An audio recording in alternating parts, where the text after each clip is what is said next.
massive debate behind the scenes as to how many shows we've actually done this. I should.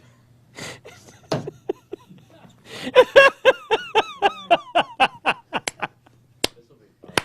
Oh. Let's share it with everyone. Better? Oh. Worse, right? 35 weeks. You enjoyed my my work-free talkies. Can I say my line now? Can I say my line? Yeah. But the gag at the end of the show will be dead on. Nicely done. Usually they test the sound before we start the show, and today they thought, you know what? I'm still full from gravy. As I was saying, for those of you who do not read lips, welcome to the 35th installment of Kevin Pollak's Chat Show. We have done some 50 guests now, technically more. I'm not sure what the number is, but we're just sort of slowly grinding this thing to a halt and killing it today. So I hope you've enjoyed the ride thus far. No, first I want to thank Brian Tyler for his amazing composition for our opening theme music that he wrote and produced and gave us, being the key words there. And where is this? The digital folks, the great graphics. That should be written down. Robin, what are their names? Digital Innovation. Digital Innovations. Check them out. It's another Jeremy, right? Jeremy at the Digital Innovation. Shelton. Shelton. Jeremy Shelton, because that's not a Jew name. What happened? Larry, over here? Lots of thanks to all those folks. Speaking of thanks, smooth, right? Like a baby's laxative. I hope your Thanksgiving was fun. It's nice. How many of you went home? Show of hands. The great thing about going home to the family, it's just that sweet reminder as to why you got the fuck out. It really is. It's right there for you. And how many folks have that creepy uncle that stands up every year at the table? Jamie and I went to her family, so it's just nothing but fun for me. It's all drama for them, and I'm just there to laugh. It's really, really great. They were very sweet to us, as always, and we had a lovely, lovely time. And this is in Pittsburgh, and the big thing really is the Eve and the Beeve. It's what you call your Beaver County in the Pennsylvania. And there's a pub crawl that happens the night before Thanksgiving, and it starts at somebody's divot, Larry's divot, Stan's divot, Fred's divot. Got it, Fred's divot. And ever since the words were spoken when I made my second annual appearance and walked through the door, and someone at the door behind us were heard having this conversation, because these are all hole-in-the-wall bars, and as they like to say, dives, because that's what we all love. So, or I've learned to love, they all love. So I walk in behind us, is that Kevin Pollak? Yeah, he comes every Thanksgiving. So we enjoyed our third trip there to Fred's Divot. Big shout out to that stink fest. Smoke more, Pittsburgh, when you get a second. Light another pack. And maybe join the rest of the country who aren't smoking indoors. All right? Then Saturday, big plans on the Saturday, the first Saturday following Thanksgiving there in Pittsburgh. It starts with an amazing Korean barbecue fest that is cooked right there at Jamie's best friend's home, whose mother is of Korean descent. So she cooks it's there right on the table. We're not at a place with it. And it's ridiculous. And on our way there, my TV agent calls, who I, like all agents,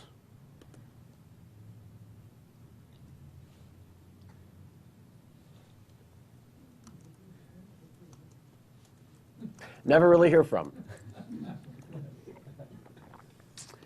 And so I'm baffled. Well, maybe she's just calling to say, happy late Thanksgiving.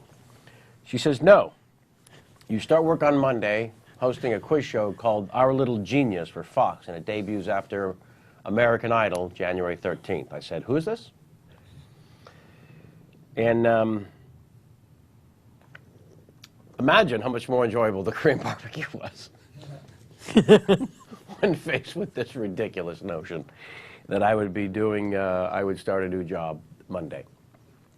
So the Korean barbecue was incredible, and then we went to see the Penguins play for the second year in a row. Jamie being one of their biggest fans, and they being owners of the Stanley Cup. So we go to see the Penguins. Last year, my first live hockey game. I'd always heard my whole life, having grown up in Northern California, having no interaction with anyone having to do with hockey. You haven't really lived in terms of viewing live sports, so you go to a hockey game. So I'd watch it on TV, and it just seemed like nothing but chaos from beginning to end. No one controls anything at any given moment. I'm sure that's fun at some point. Are there no plays, I found myself saying? Are there no plays these people run? Nope, just chasing the puck and then passing it. So, he guarded. A guarding took place. The puck did not go in, the biscuit did not go in the basket. What am I talking about? So, my first live game, after only watching a few times, took place first Saturday after Thanksgiving, and we went to the Igloo there in Pittsburgh and saw the Penguins play, which would be leading up to them winning the Stanley Cup this last year. And it was my first live, so naturally, the Jew, with a couple of extra dollars, he gets seats. We're on the glass. And now we're pounding the glass. And what happens is, at some point, one of their finest players, and dare I say the captain of the team, Sidney Crosby, scores a goal, and next thing I know, there are thousands of hats being tossed onto the ice. And I said to Jamie, and I admit this a year ago, I said, what's happening? And apparently there's something in hockey called a hat trick. And when it happens, the fans throw their hats on the ice. So that was maybe the apex of my embarrassment in terms of being a new hockey fan. What's happening? Because those are a lot of nice hats. Some of those hats are nice. Is anyone going to gather those hats? There's like 14,000 hats out there. So this year, first Saturday after Thanksgiving, Sidney Crosby scores another hat trick. And I did not ask the question. I instead said, 2 years in a row? What are the chances? What are the odds? What are the mathematical calculations? And next year when we come back and it doesn't happen, I'm going to say, what a pussy. Now the hat trick, Kev. Hat trick, Sammy? That's when they have more live viewers watching on TV than there are in the stadium. I see what you did. For You're making fun of the sport. No, No? I'm making fun of how unpopular it is. It was a sold-out game. Sold out game. So there were more people in the arena than there were watching at home. 17,000 and change. We're not watching at home, you're saying? No. Well, no, they were still sleeping from watching baseball. There earlier. it is. They were still So, asleep there you go. from watching the Pittsburgh Pirates, the finest team money can't buy. Money has refused to It buy. wouldn't be fair if we had, if we were Super Bowl champions and Stanley Cup champions. It just wouldn't be fair. Oh, this is fun. This is fun. Watching Jamie and the Jew discuss sports. No, that's your sitcom, Jamie and the Jew. Please, I have no part. We're going to call it less than half, but Sam, you may be right. It'll be Jamie and the Jew. All right. So that was Thanksgiving, craziness, excitement, and I have to fly home the next day early to start a new job on Monday. And the show is called Our Little Genius, and it comes from Mark Burnett and the fine folks at that organization, who, for better or worse, one could argue either side, reinvented and changed and altered and gave us a new form of television. And so, was it on my list of things to do? Let me just check, because I wrote it down right before Thanksgiving. Host a quiz show on television. No, Jesus. How did that not make the... And so much discussions and craziness take place. And on Monday, I started hosting Our Little Genius. And we shot 6 shows already, Thursday and Friday. And I had no idea, A, that I'd be any good. I had no idea how much I would like it or hate it. I had no idea of anything, really. It's almost like every aspect of what I've been doing, stand-up comedy, for a long time, sort of informed being able to do this somehow, because I'm improvising throughout the entire show. And I will admit it, here and now, long before it airs, I have had way too much fun working on this show. So we're going to debut after American Idol. That is, they've told me, the single greatest lead-in one could have, which means one of two things. We will be either A, instant hit, B, historical television bomb. These are your two options, ladies and Jews. There's no middle ground. Following the juggernaut that is Ryan Seacrest. Out. I can't wait to find out which we are. Good news? Happens a month from now, January 13th, the big debut. It'll all be over in a heartbeat, one way or the other. But I do want to thank, actually, Mark Barnett and Mike Darnell over at the network for thinking that I would do this well, because I really have had a ridiculously fun time. And I'm also realizing that I have incredible opportunity when I meet these little geniuses, because it's one kid that plays against their own knowledge in their area of expertise. They are literally IQs soaring off the chart, 7-year-olds, 8-year-olds, whatever. I have an opportunity to break their spirit for life. And I must tell you, as inspiration and incentives go, it's sweeter than the paycheck. I'm not kidding. To see it in their eyes, because they've never been this close to a Jew, first of all, ever. And actually, we've had one Jewish family, and I wish I could tell you. I can't wait for the show to air so I can talk about it. I can't tell you anything prior, but set us back 50 years, why don't you? Here's the thing. And so, yeah, thank also Mark, Mr. Burnett, my new employer, and his lovely wife, Roma Downey. He said, you know, I'm married to Roma Downey. I said, Robert Downey Jr. is your wife? That's weird. And so they had a lovely Christmas party last night. And I've been in Los Angeles now, God, forever. Well over 25 years, I guess, from San Francisco, the great city up north. And only once before, in all the years that I've been here, was I had a party where you would literally go, have you tried the, it's Barbra Streisand, have you tried the, you understand? So it's much more fun to make fun of those parties than attend them, trust me. But then when Paris shows up, you know you're at a party. Jamie's favorite moment? Do I have to break this down because you refuse? For your favorite guest at the party? Sorry, I'm getting used to. I have to turn my mic on and off. I'm so proud of you. And this is the first week I have to do this. Why should I be the only monkey on the crew? Because you could hear my clackety clacking. Yeah, right. And Elaine making me laugh. So are we going to celebrate your favorite Sorry, my guest? frustration. My favorite guest was Daniel Stern. Daniel Stern. Yeah. Out of all the people there, that the was giant my favorite. Jew known as Daniel Stern. Him. Yeah. And I was just discussing in the chat room. I love Okay, Jews. good. All right. So we love Danny Stern. I'll shut up. And thank you. I'm the one that pulled you in, and then that's how it works. Also, one of my favorite things about the Our Little Geniuses is that I was able, within 9 minutes, to convince them to call it a quiz show and not a game show, and they all got very excited. You're right, it's a quiz show. 4 shows a day. 4 shows a day. I love you. Yeah. I think Nick just left after that. That was it? Nick's He's heard it. He's No, heard I it think all. he left when I was rambling earlier and you shut me up. That's when he left. Oh, He's yeah. not even here anymore. The awkwardness. Yes. The awkwardness that is the void. So anyways, I will return and tell you more. We've got an amazing guest today, and then we've got one more guest next Sunday, and then we're going to take 3 weeks off for all the damn holidays. Apparently there's this guy named Christ. Had himself a birthday. And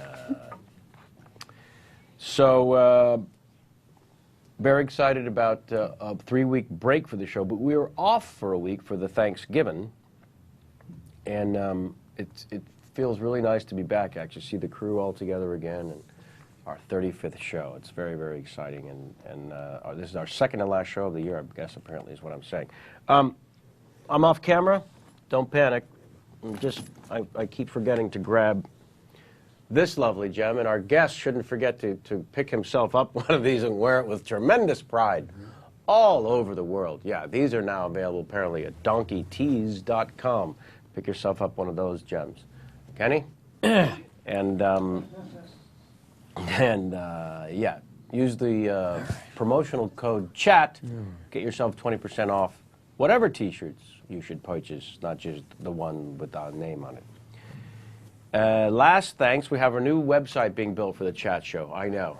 The one we've had for 35 weeks could not look worse. So, big celebration all around there. And JeremyRScott.com, the spookiest website this side of the Milky Way, is our designer, and he's kicking some serious ass. And I'm very, very excited. And it should be up before the end of the year, so more on that as well. The last thing is just the dirty for 30. What? The dinner for 30 that I won at Hank Azaria's poker charity thing. And we need more submissions, please. If you would like this dinner for 30 for you and your kids, any program your kids might be involved in. I won this dinner for 30, got all excited. I was about to invite 30 of my friends who, technically I've only got 10, but I was going to. And then I saw the small print when I made the reservation, called it, and said, yeah, it's just hot dogs, hamburgers, and pizza, pasta. Hot dogs, hamburgers, and pasta. Yeah, I don't do dinner for 30 for hamburgers, hot dogs, and pasta. So I'm going to give it away because I'm going to make this fuck pay. No, he's not serving dinner for 30. It's the galley in Santa Monica, and I need to know who wants this dinner for 30. So write us a contact at KevinPollaksChatShow.com, and we will pick ourselves a winner. We have till March, and then that fucker has to pay, and I love it. All right. My guest today, I guess I first saw him maybe on Best Week Ever or something to that effect. And one of the joys of doing the show thus far is bugging really, really, really famous friends and being blown off by them one at a time. Although, threats of Bruce Willis in February, threats being the key word, being blown off by the super famous one at a time, and then wrangling in incredible talent while we can still get them. And that's what we've done here today. Because I've been saying now for anyone who will listen that my guest today, and by the way, I'm not the only one. I've got some stats here in his dossier. Let's see, where is it? The 2007 Emerging Comic of New York Award for his Best One-Person Show for Febreze. Daily Variety, one of the top 10 comics to watch, 2009. So not exactly cutting edge when I say I believe in this guy. Absolute giant, larger-than-life superstar in the making. Unbelievably thrilled to welcome Nick Kroll to this particular table. Thank you. No pressure. Dinner for 30. Any ideas? Yeah. Okay, good. I'm dating a bunch of kids, and I thought maybe it'd be a good way to just get them all together in one room, break the news. That's one way to do it. Yeah. That's what the interwebs are for. Get them to choke on some hot dogs. I see what you're saying. You want to check the... I'm dating a bunch of children. Let's start there. And I want to get them all in one room to break it to all of them. Right. Okay. And then I'm going to choke them all out with The hot gag, dogs. you want to know what their gag reflex ratio Yeah, is. exactly. Oh, I know what their gag reflex ratio is. All right. Just start there. Yeah. So that's the tone. We've prided ourselves on being able to do as long as 2.5 hours as we did with Eddie Izzard. Great. So I'm very excited to say this has been my favorite 2.5 minute. Oh, great. Because we're done. And you know what? It was only like 30 seconds, and it felt like 2.5 minutes. Right? That's how good it was. Yeah. So, first of all, welcome. Thank you. And I want to start by letting you know that everyone in show business is watching. Ovis? I emailed. Wow, that's where your thoughts go. Immediately. How kind, how kind and respectful to the past you are. Oh. That was a fun time when he owned show business. Yeah. I was 12. For him. Yeah. So first of all, what do you make of this? One of the top 10 comics to watch in 2009. When your peeps make you aware of such a thing. What's the first thought there? The first thought there is... Who reads Variety? That's, to be honest, That I read it every night before I go to bed. And I wake up to the Hollywood Reporter. Right. And then midday. Midday's just Archie comics, really. Little Nicky Fink. You slip a little Nicky Fink in there? I slip a finger in. No, it's very nice. I mean, it's like, my feeling is with all accolades of anyone that I've seen as I get into show business is like, accolades are about 6 months to a year behind where you think you are or where your peers think you are. Right. So, so it was very nice to get that honor. Right. But it felt like About something. fucking time. Yeah, weirdly and totally egotistically, but also just like you know, everyone knew who. Well, I'm already digging myself. No, this is further great. hole of This is egotism. fantastic. No, but you know what I'm saying? Like, Well, the reaction isn't, "Oh my God, what are they talking about? Really?" Yeah. It's never that. right, because you have to do a certain amount. You know, it's like everyone.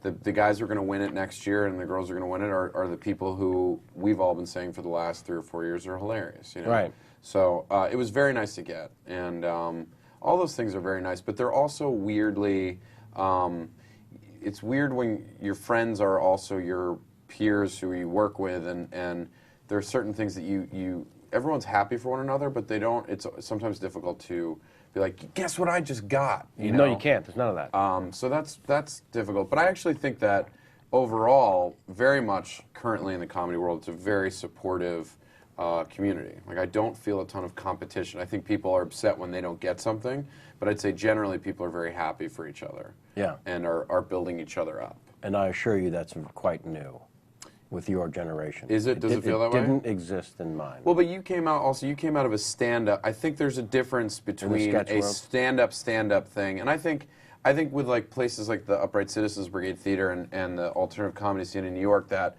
the stand-up and sketch world have begun to intersect more, so that you'll see stand-ups doing sketch shows, you'll see sketch comedians doing stand-up shows, and so it has become more of one world. And I would say that stand-ups oftentimes are more lone wolfish, and there's more competition because they're entrepreneurs and they're creating businesses and they have a product that they're trying to sell. And I think like sketch depends on being collaborative inherently.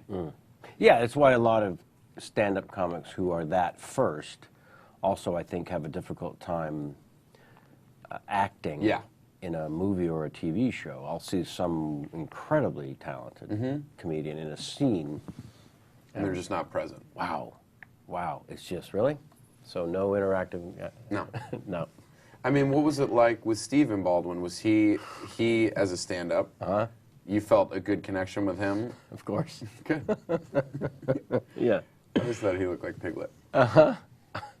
I knew him 9 seconds before I said, Really? your brother stole your food at every meal, didn't they? And that's why you're wearing leather pants. It is. That's the reason, isn't it? Oh. Yeah. He's one of my favorite people on the planet, and I'm so glad he found Jesus. Yeah. Because imagine how thrilled Jesus is, by the way. I imagined it had to have, at some That's point, so come much- across Jesus' desk and went, whoa. Wait, hold on, really? Helen, it says here Stephen Baldwin. Now, why would... Do we have to take this one? Do I have no say in any of this? Who right. gets to just lay claim Okay. to the good book? You were talking about Jesus earlier. And the Jews His killing birthday him. thing? Well, it's just that Jews catch a lot of flack for killing Jesus, but like I feel like what's never discussed is that we did it at cost. You're carrying a lot of. I see what you did. So now I'm doing material. I'm not sure you got the guidelines. Only do the good stuff. You're gonna do material. Do the stuff that works. No. What I do like about your material is that of little of the actual stand-up that I've seen, because most of the stuff is character stuff, but the little of the stand-up stuff, is that your point of view is inherent as opposed to shoved down people's throat. Interesting. Yeah, I don't know how objective any of us can be, but I'll assure you, as an observer, it's one of the things that's kind of seamless about it. You know, you're not... Like Bill Maher wanted everyone to know that he had graduated from Cornell. Right. and he wanted that to be certain within the first 90 seconds. My parents graduated from Cornell, Oh, and did- because of that, I got in. But it's not. That's in the next hour special. Oh, really? Yeah. No, I think the reason I got into the character stuff originally is because I didn't know my point of view, and I still don't feel like I know my point of view.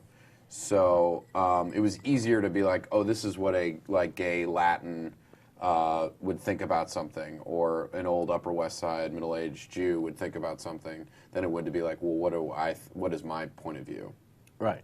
It was easier for you to step outside your own thoughts and completely be Just depend on in a the mind of a stereotypical. crazy Yeah, person. exactly. and share that point of view. Yeah, because I don't know what I still don't know. I mean, I have my opinions on things, but I don't know if I have a point of view. You know? Well, sure you do. It's just the stuff that makes you laugh. Yeah. That's it. Yeah. So then it's a matter of whether you want to talk about it or not. I would That's think- the strange transition, unfortunately, or the bridge that is oddly constructed, which is, I think these things are incredibly funny, but I don't agree with these people that are sitting out there. Right. Right. Yeah. How do I tell them what I really think about this and that in a way that they're going to go, and they're going to respond with anything other than whatever. Yeah. Yeah. I think It is tricky. It took is. me forever.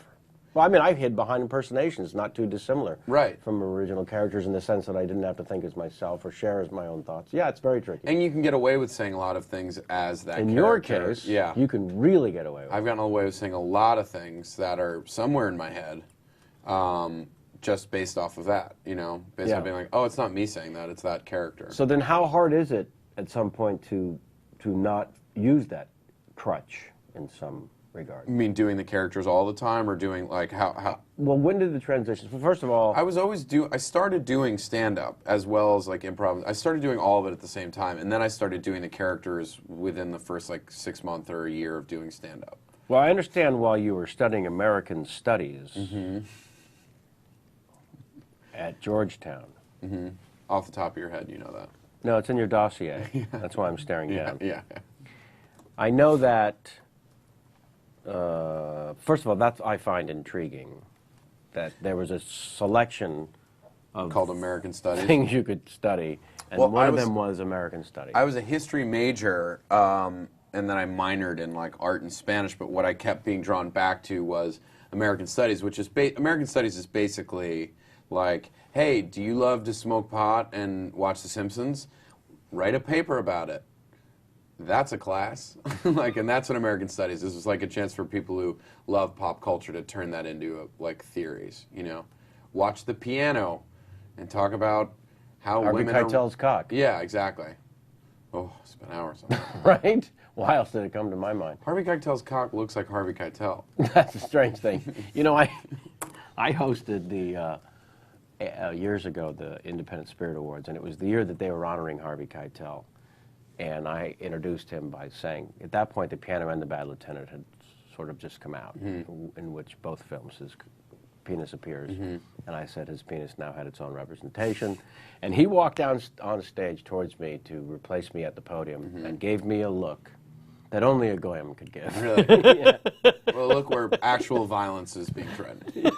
I mean, the Jews can Not win a a war. lawsuit. The Jews can win a war in 6 days. Right, Fine. right. But we can't look through you like that. No, no. If you're born in the Middle East, you can. Yes. Like the Israelis can. Not the Americans. I don't consider Israelis Jews, though. I know. It's a super breed. Yeah. All right. So you're there, and the Georgetown players emerge. Yeah. So you're saying around the same time that you joined this group of improv players, you're also dabbling in stand-up? No. That was I started at Georgetown doing Right, improv, and that's where I never knew that you could be like a professional comedian. It never really, it never seemed to be an option, you know. And then I got to college and started doing it. It was the first thing that didn't feel like work. So the comedians that you saw on TV? I don't know. I just didn't think about what I could do in my future. Like, It wasn't on your radar. No. And then I got there. Mike Birbiglia actually cast me in a sketch show my freshman year. He was also at Georgetown. We did this thing called the Funniest Act on Campus. And that's how I met him. My act was, I'd never done stand-up before. My act was I was going to get on stage and have a balloon in my pocket with a pin and it'd be like, boy, I thought I was going to be so nervous, but I'm actually quite relaxed, and then piss myself. And but I was actually very nervous beforehand, so I got drunk in my dorm room, and then got to the venue and realized that I had forgotten a balloon and a pin. And now you had to piss yourself. And now I had to figure out how to piss myself, so I was rummaging through the garbage and found a plastic bag and filled it with water and grabbed a pen and got on stage and was like, boy, I thought I was going to be so nervous, but I'm actually quite relaxed. And then just started just sort of like jerking away in my pants. And so it looked like I was playing with yourself. just furiously masturbating. And that's how I showed my relaxation. And I bombed. It was terrible. Wait, I'm sorry. You sound like you said that things didn't go well. Yeah, yeah. And Birbiglia saw it and was like, he's funny. Like, there's something funny there. And For a drunk, nervous guy, he's hilarious. Yeah. I'm wearing like shark skin pants. Of course. You know what I mean? Be like, these are funny. Right. These are funny pants. Come on. Come on, I'm funny with these pants on. And not knowing, of course, that shark skin pants, you can't, even if the water had come out, you wouldn't have been able to see it because it just slides right down. You know what I mean? It's made of shark. They're in water constantly, right? Yeah, they don't stand from the water. You know what's a great show is Shark.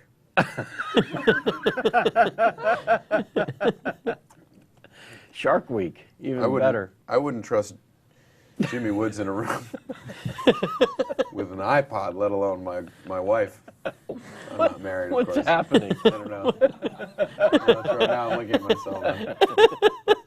Can you turn the Jew meter up just a tiny bit? It's not. Okay, there it is. Good. Thank you. Okay, there's the profile. Okay, good. So Birbiglia cast you, but then, but how did you literally? It's interesting to me because there are some of us who know at a ridiculously young age, oh my God, look at the guy on TV, I want to do that. Yeah. And then there's that's what are you talking about? That makes no sense to me. Right. So if you are that guy, how do you first even broach the I want to get on stage to begin with? Right. Well, I think I knew from always that I love performing. I just didn't know that it was a viable. I don't think I just thought about my future at all. Right. Well, you were smoking pot watching The Simpsons. Yes. Yeah. Yes. So I think like I grew up like I was the pharaoh in the second grade production of Exodus from Egypt. Of course you were. In were Gold so Lame. good. What's that? You were so good in that, by the way. I was great. Second grade? Second grade. And you spoke the famous line, Don't pretend you don't remember it. I don't. It was in Hebrew. Up yours, Moses? What's that? Up yours, Moses? Up yours. Isn't that the... What do you mean it was in No, it Hebrew? was something of the slaves. I remember what the slaves would say. So you were in the Yiddish theater. Mine, Tnuli, mine. It was like, water, give us water. And I was like, you fucking Jews. But in Hebrew. Yeah, but in Hebrew. So I this was like a tiny Zero Mastel. And then, speaking of, Wait a minute. I was in 9th grade. What school where this was even allowed? I went to a Jewish day school. Of course you did. What? I went to a Jewish day school Yeah. until 8th grade. And then after Oh a Jewish my day school, I God. tried to get away from it all. Did you? So I went and did a production of, I was the rabbi in a synagogue production of Fiddler on the Roof. What was this, Nazi summer camp? Yeah, it was the most, it was great. Yeah. Goebbels was the head counselor. And He kept saying, not funny. not funny, it's not good. And then I don't get it. weirdly, Anna Gasteyer ran the art. I don't know why. Okay. I want to say Lenny Riefenstahl, but what came to mind was Anna Gasteyer, And I thank you for that. who is so funny. But yeah, I did that. So I was always performing. And then I got to college and I started doing improv. And then by my senior year, I was like the director of the improv troupe. I changed the name from the Georgetown Players Improv Troupe to the Georgetown Players Improv Group. Thank God. So it could be GPIG, because I had read a book on branding, so I understood the media at that point. Seriously? And Wow. and we made T-shirts with a pig with a G on it. Uh-huh. And that was like, and then I was like making flyers. I was doing all the like writing drafts to get funding to go to New York to do workshops and all these like annoying tasks that I couldn't bother to do in any other realm of my life. And so it all of a sudden was like, oh, this is the first thing ever that doesn't feel like work. And the work that you have to do feels absolutely necessary, and I was more than happy to do it. Safe to say it was the first thing you were really passionate about. Yes. Yeah. And then the next thing you knew was like, oh, Jesus. Did you have that kind of self-awareness? I had. This is happening? Well, I graduated college, and my idea was that I was going to change the media landscape. I'm sorry. Let's go to some calls. You were going to what? I was going to change the media landscape. I was like, I'm not going to do commercials. I'm not. And then I moved to New York, and I was like, what product? What is it? What do you want me to say? Where do I look? There? All right. I jerk off Yeah. to children. That's why I use Colgate. Whatever it was, I would say anything. That's my second pedophilic joke, I think. Yeah, so far. is Jaden with us today? No. Okay. Is that a child who could be here in the audience? Yeah. Okay. That when we told Paul Scheer and Rob Hubel that she watched, and they were talking about, what was the drug they were talking about?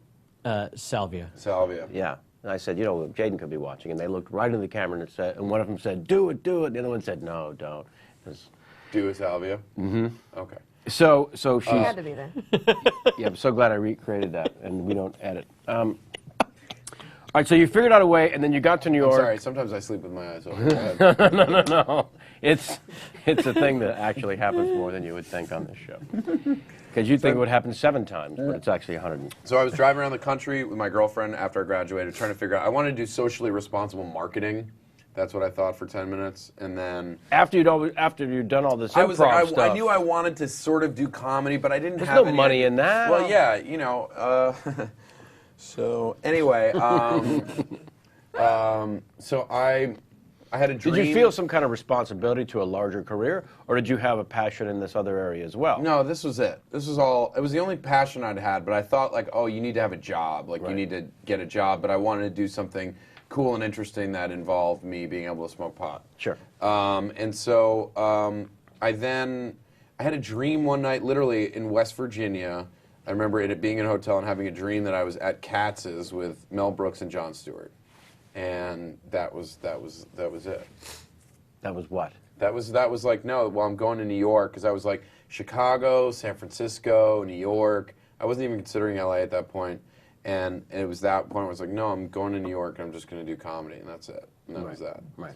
And my whole philosophy on all of it so far has been that, like, regret is a lot scarier to me than rejection.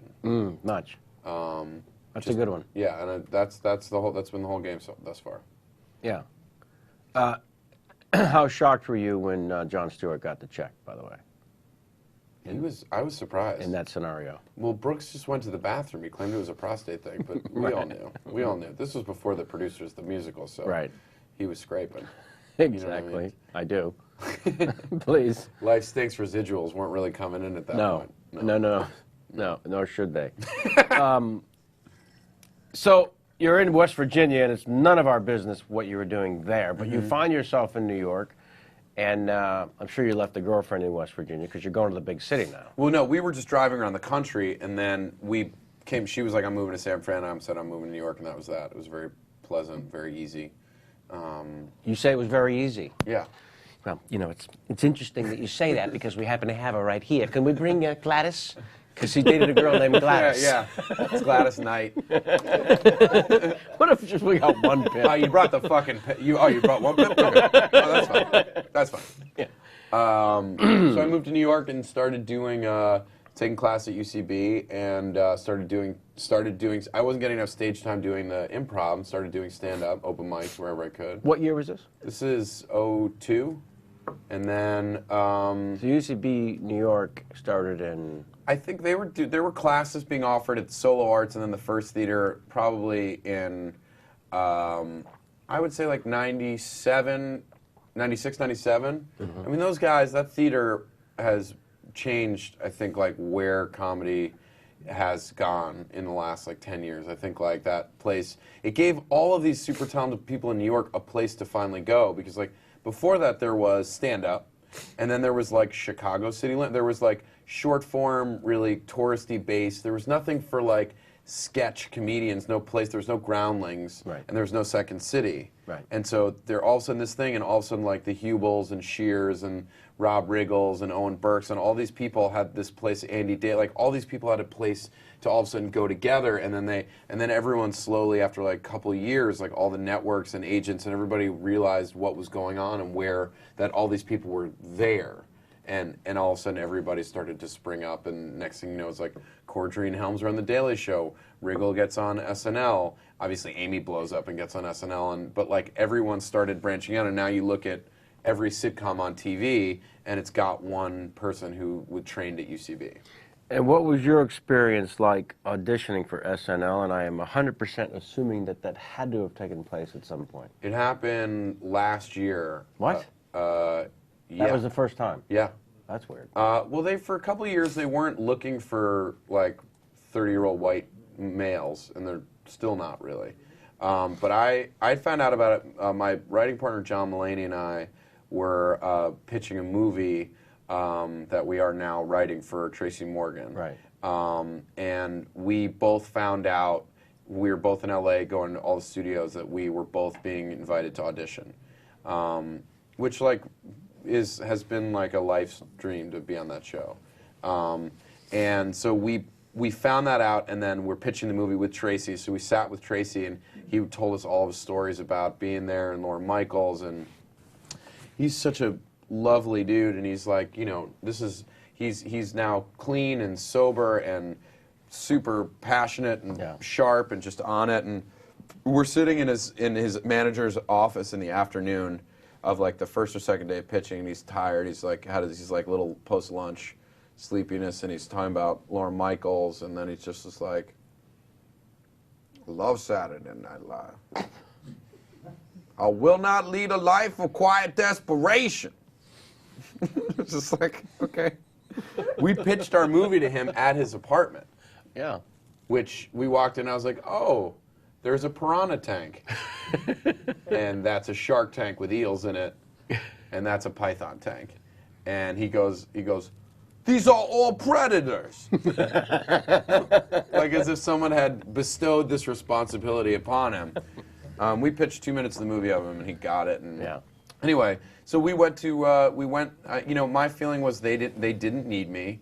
You know, they just don't need, the last couple of years, they don't need another. I mean, as soon as Sandberg got the show, I was like, are they going to need another bespectacled, big-lipped Jew on the show? One's enough. And, Lorne hates the Jews, so it's shocking that Andy got on to begin with. yeah, Lorne doesn't hate the future, though.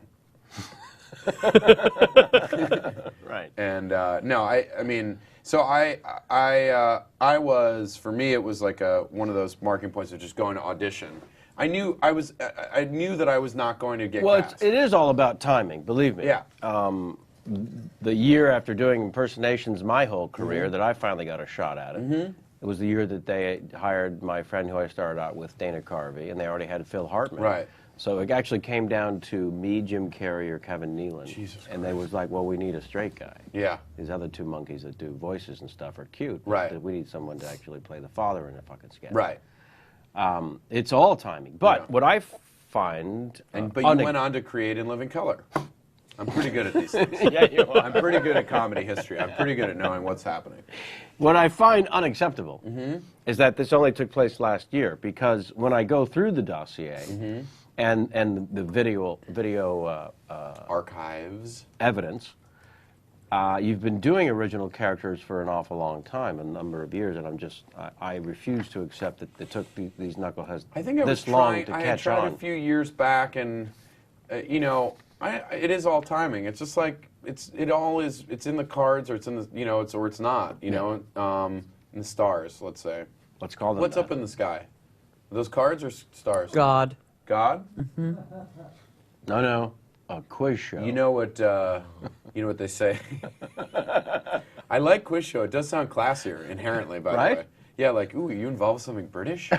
That's what it sounds like to me. game show, there's an egg and a pie. And Rob Morrow is investigating you. Is that, is that what's happening? Yes. Redford's directing? Speaking of timing, Yeah. it was between Rob Morrow and I for that role. I met with Really? with the great one many times. Really? The Robert Redford. This is before he got it pulled back. No, he was a raisin already. He was A yellow raisin. freckled, beautiful raisin. Well, you watch Iconoclast and you see Redford and Newman, and it's just like, wow, one's really cool and one created Sundance. Yeah. Am I allowed to say that? Redford, you watching streaming vids these days or what? No, he's a big iTunes fan, though. They call him Larry Podcast. What? Really? Huh? So it is all about timing, and it is your sketch work and your film pieces that you've sort of taken. At some point, you're right. You take your own destiny in your hands and you move forward. And I annoyingly started saying, if you're not creating, you're waiting. So Right. there are some points when you realize that at certain points in age and life. Let's start the clip portion, if we may, with something that you said, enough is enough, because I want to talk about how you and Funny or Die started your relationship and what it's like to have a home or several homes for your creative outlets and shooting stuff. One of the more recent ones that people won't stop talking about, which is often I exciting, asked them to, but they won't. is a little thing they call the Ed Hardy Guys.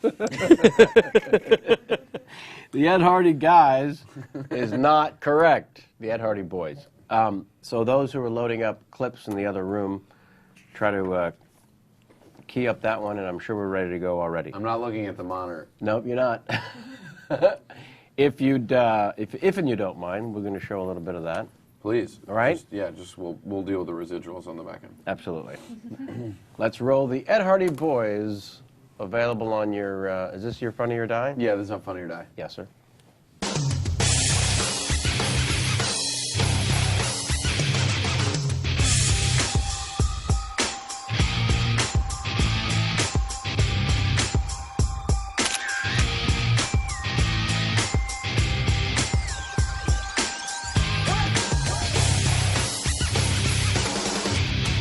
I would love for you to come to an event that we're throwing. Are you interested in coming out? You have very beautiful nails and that phone is very cool. Thank you so much. Yo, come check it out. Full bottle service. Ed Hardy Vodka for Children event tonight. Paparazzi red carpet.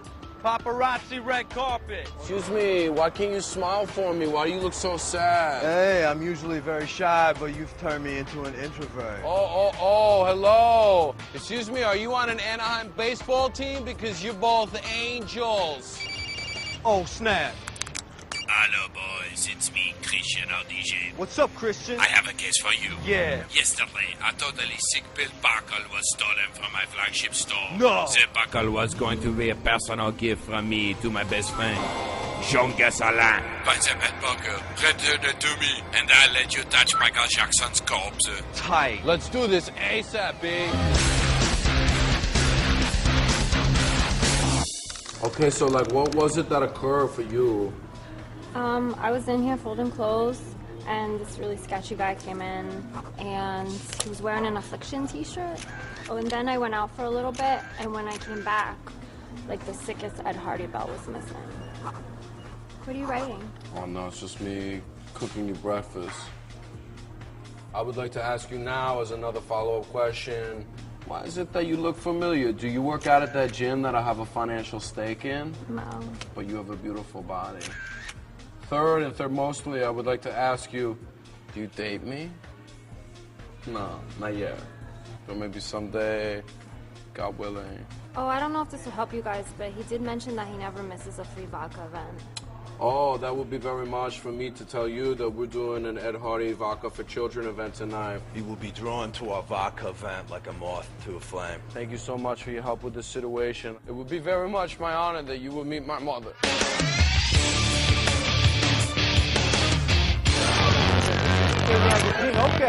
Okay. Give me your eyes. Your eyes look blue like blue flowers. All right, you're done, okay? Are you on the spray tan list or right? I'm gonna steal your soul like Native Indians. Is that a hummingbird on your shirt, bro? No, Get the fuck out of here, bro! you look fucking rock and roll, bro. Been around. Oh, I like how your eye makeup makes you look like a bird. All right, bro, here we go, bro. Looking good, looking good.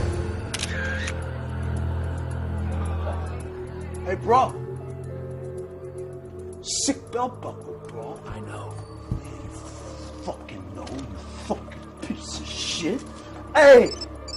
Hello? The eagle has landed on the red carpet. It's a sick belt buckle and it's here.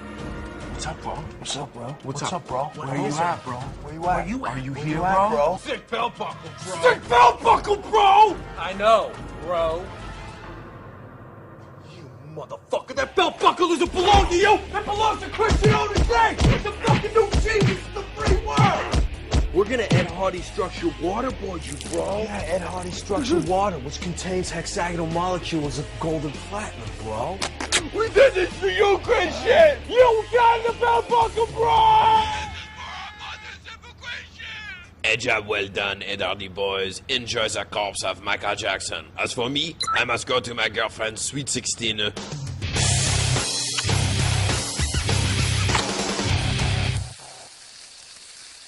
Oh, good morning. Early bird gets the omelet. Fun night last night. Yeah, you've ever gotten it from two dudes at one time? Not when they were both soft. Nice. Nice, funny. Oh, my God. God. Where do we start? You and John wrote Daly. it? Yes. Wrote it? You and John Daly wrote that. And Jonathan Kreisel directed it. Jonathan Kreisel directed and edits. And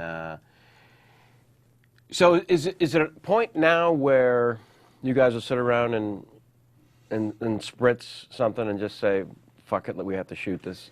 With that stuff, like we're about to do another one. Right.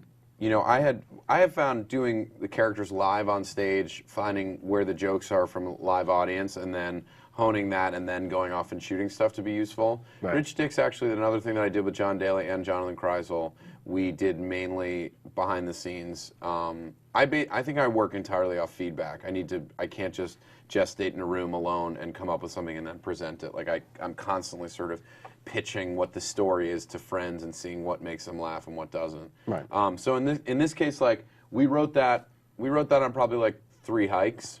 Daly and I do a lot of our writing on hikes, and just go to Runyon and walk it out and start talking about each scene, and then we'll stop every half an hour and type out like the beats of the scene and then go off and write it. Remember the ridiculous days when you had to type this way? I know. I was like, I'm not creative that way.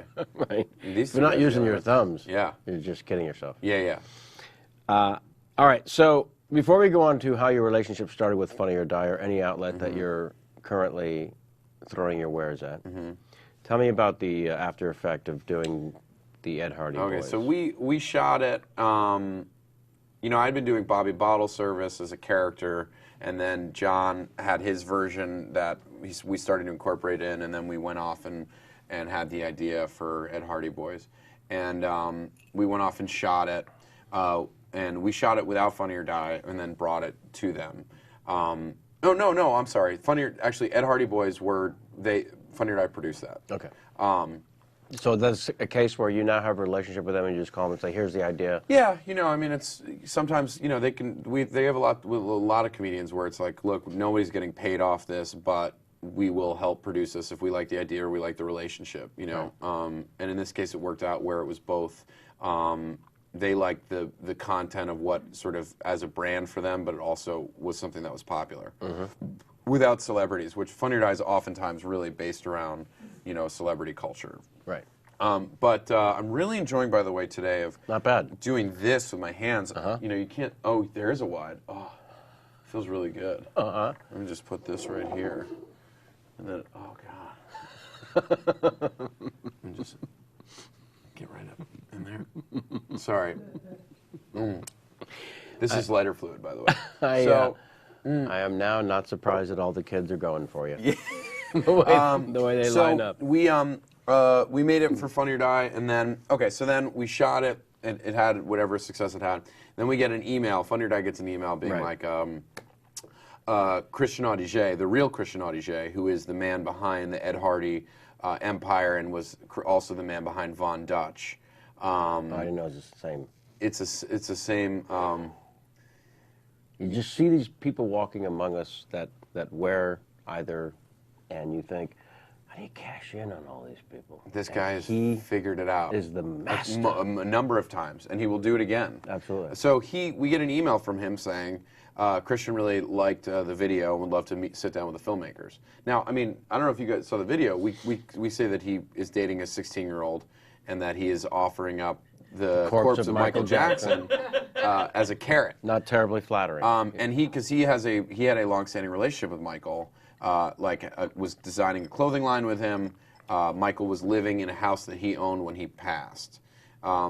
So we then met. So then we went to Ed Hardy headquarters to meet with Christian. Located in Culver City. All right. And we got a tour of the whole facility, which is very impressive. I would think. And then went to his office. Now his office is a 5,000 square foot warehouse with tons of classic motorbikes, dune buggies with his name, like Christian Audigier, number 58, go-kart Hummers with his name on it, photo shoots going on, Evel Knievel replica bikes, 20-foot skeleton crossbones.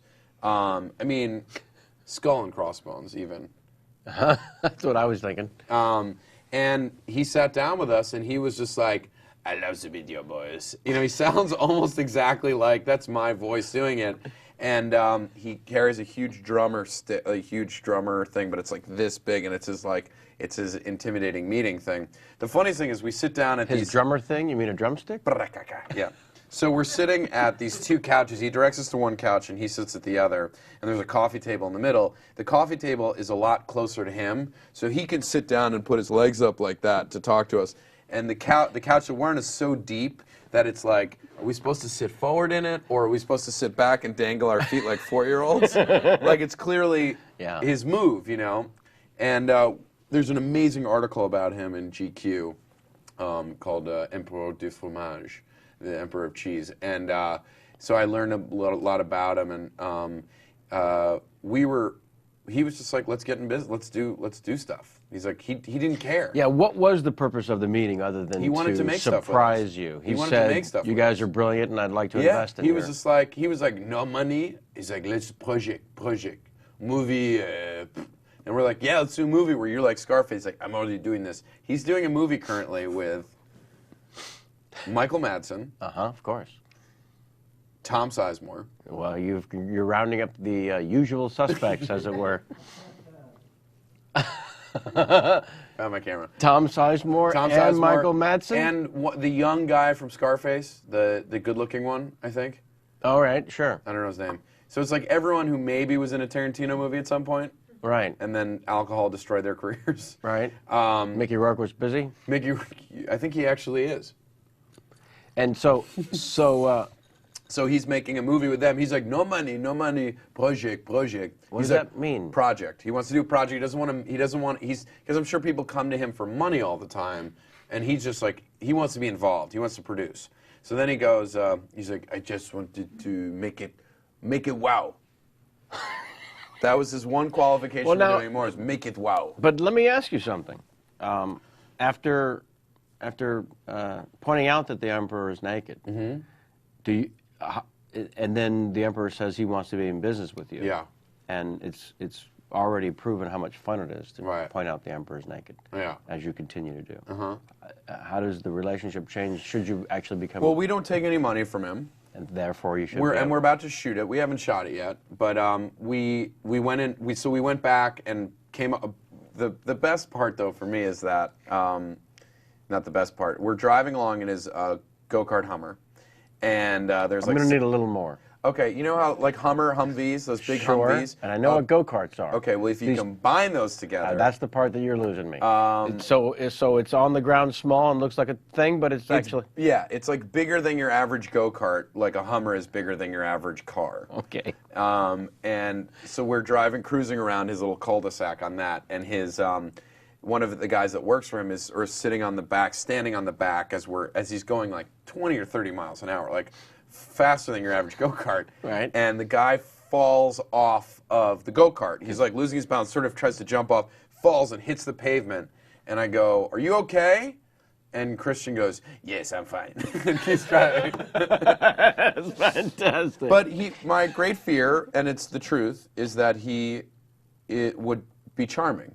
Yeah. And he was absolutely charming. You don't get that successful. He knows exactly what he's doing. He's a really sharp guy. So we went back and pitched him what we wanted to do, and rightfully, he's like, no guns, no alcohol. He wants none of that stuff. And so it actually made us think, how can we make this little, just where you normally have a gun, like what else can we do? And so we're going to shoot it next week, and we'll see. But it is interesting, once you know somebody, it becomes harder to, like, was it weird, like, I'm assuming you know Shatner at this point. Yes. And Peter Falk, like, is it weird to meet them? Well, meeting Peter Falk and having him say, "How do you do that with your eye?" I'm serious. At the produce at Ralph's is an odd moment. Yeah. And you have to process it as quickly as possible. Right. And then when you laugh it off and he says, no, seriously, how do you do it? And he actually wants to know. Right. And then Shatner calls and says that he's writing a book about Trekkies called Get a Life, and he wants me to be in a chapter in the book where I explain to the reader how to do Shatner. Captain Kirk. So weird, right? So when they're in on it, right? I found I have nothing now. Right. Well, but I would say that your impressions are never mean-spirited. For the most part. For the most part. Right. They're loving. They're loving. You've clearly not seen my Pauly Shore. I've seen Pauly Shore though. Well. So. Yeah, you can't get better or worse. Right. So I think. But yeah. But at the same time, while doing Shatner all these years, I can't point out fast enough with words or actions that I think he's the king of overacting for no apparent reason. Right. So by waving that flag, when you become friends with someone, I guess the difference is you just stop making fun of them in front of them. Yes. And you make sure they're not around when you make fun of them.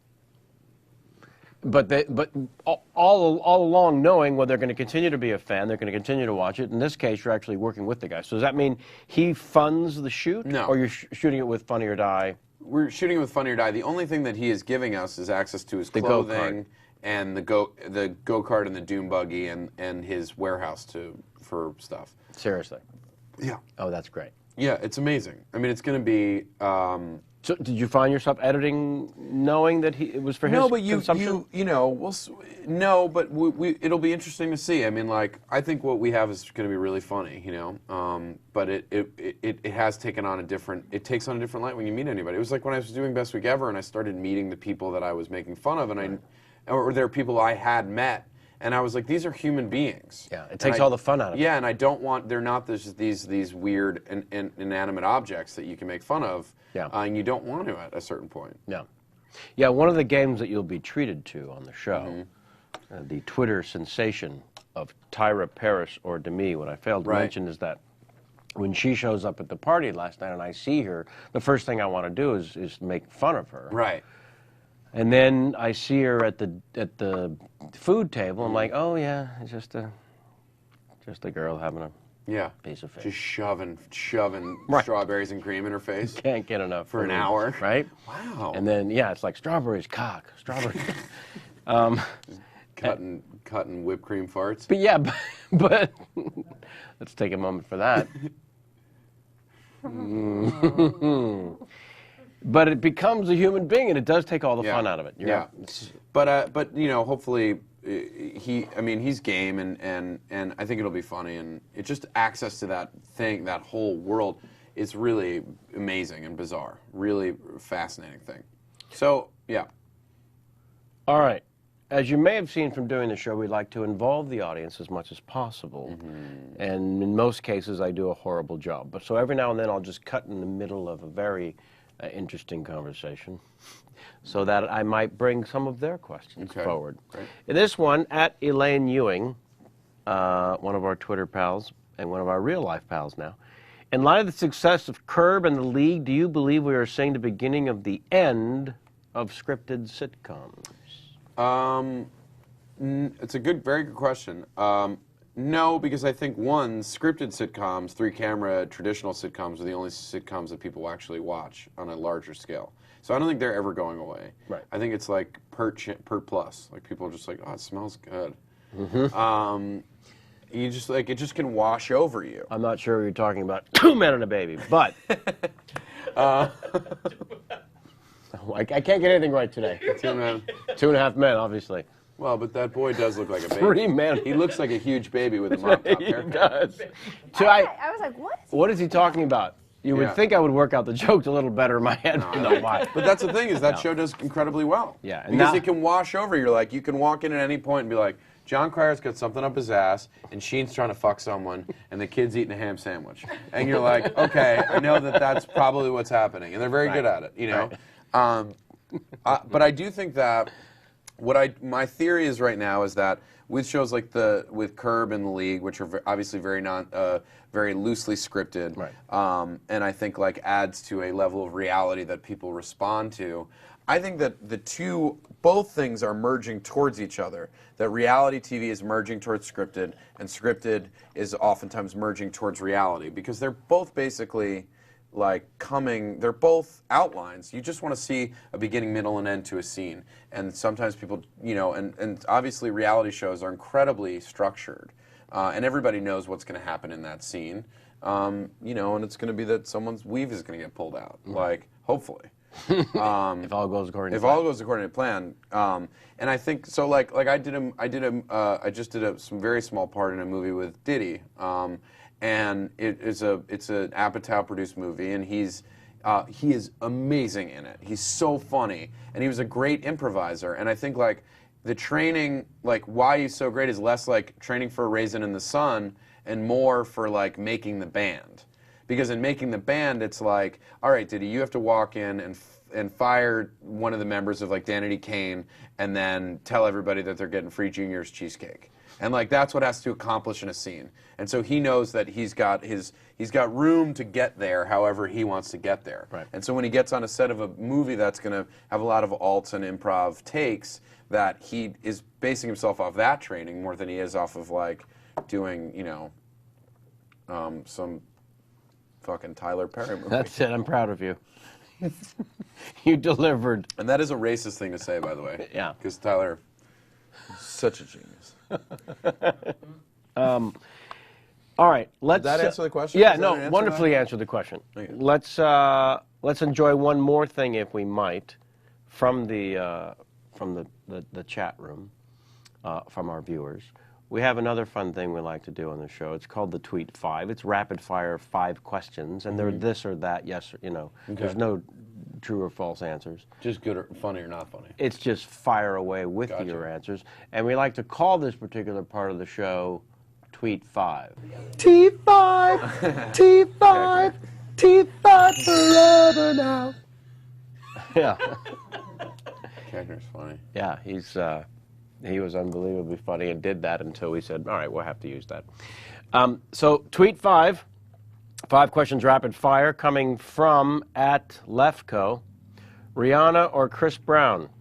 You read it wrong. Of course I did. This Tweet 5 is for Fabrice. It's not for Nicole. Wouldn't that be lovely? Do I have to answer it as Fabrice? That's what's That's being what they requested, requested. apparently. Yeah. So Fabrice, you're going to need a few minutes. We'll have to come back to this. Yeah, I know. Yeah. No, we're not going to come back to it. Rihanna or Chris Brown, Fabrice? Who would I rather? Chris Brown. I like to get knocked around. That's what gets me off. That doesn't sound like Fabrice at all, but I do like the answer. Yeah. So, okay. You got to pay $5 at the UCB theater to see Fabrice. Let's make that clear. Yeah. Yeah. Only Keckner would offer up his own character sitting at this table. That's ridiculous. Yeah. I feel weird doing Fabrice not in costume, to be honest. Do you really? Yeah. Well, let's talk about that.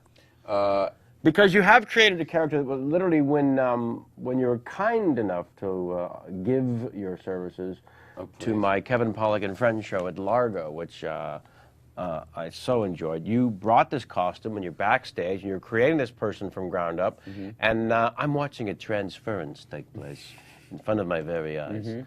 And you're right, there is no you anywhere in the vicinity. So it is one of those things where, yeah. It's just, well, it's like there's something when you put on a pink thong and paint like a very thin beard and put on like multiple pairs of sunglasses that it's easier to transform. And it's fun. I actually do, on the Febreze show, I will do like 40, the audience will write questions and I won't look at them and then just rapid fire like 40 questions at the end of the show. Right. And that's one of the most fun, like energizing things. So without the context for you, these characters are not so... I used to do Febreze in my, it's in the Kimmel set. I used to do Febreze in my act as like someone who worked at McDonald's or something, and that, you know, I mean, I don't mind doing it. It's just, I don't know, it feels like I'm getting intimate here with you. We're having a conversation. I want to have a conversation, you know what I mean? Yeah, it's like when I did Chuck Rose, and it was like one of those things where... Chaz? Yeah, but yeah. That was code when you went for the Willow Cup. Yeah, exactly. You know, when I did Val Kilmer's chat show, which takes place on the moon. I'll tell you what we're going to do. First of all, it seems like we've been chatting for an hour. Clearly the answer is no. Have we? Holy shit. So imagine what's going to happen in the next 3 hours. Fun? Yeah. We're going to take ourselves a little intermission, during which time you'll have a chance, if you want, to see some of the knuckleheads doing the Larry King game. But when we come back, we're going to play the tweet game sensation that's going to be sweeping the nation called Tyra Paris or Demi. Where you and I, there'll be a $20 bill from my pocket sitting there in front of us. And it'll go to you should you win. Okay, great. All right? A little incentive. Great. What would happen, though, if I offered up the Keckner 20 that he signed for me to put in my... No, I can't. You can't wait for that. No, that's not yours. All right, so we'll take this little intermission, and then we'll come right back with more of your questions for my guest, and not one of his characters. How dare you? No. It's very weird to look at the monitor. Well, first of all, you should know that it looks so much better on the computer screen than the washed-out picture that we've got here. Really? Yeah. Absolutely. In fact, I can show you. This is what the Jews do, by the way. Why am I so washed out? I don't understand. Oh, look at that. So already you see the colors a little bit better, and also that there's a 5-second delay. I like it. Which is not. It's disturbing. So what we'll do is we'll go, and Jews will pee, and the rest of you make yourself a sandwich. And we'll come back for the rest of the telethon and hopefully raise the kids You should know that some the money. Jews are going to pee in your sandwich, though. Now, I thought that was the Chinese. Yeah, no, they do it in Coke Zero. did your family have the Chinese on Sundays? Growing up? We used to kill Chinese people on Sundays. Clearly, that's what I wanted to know. And with that in mind, we'll be right back right after this. Enjoy some versions of the Larry King game. Let me begin the transformation into Larry King. Yeah.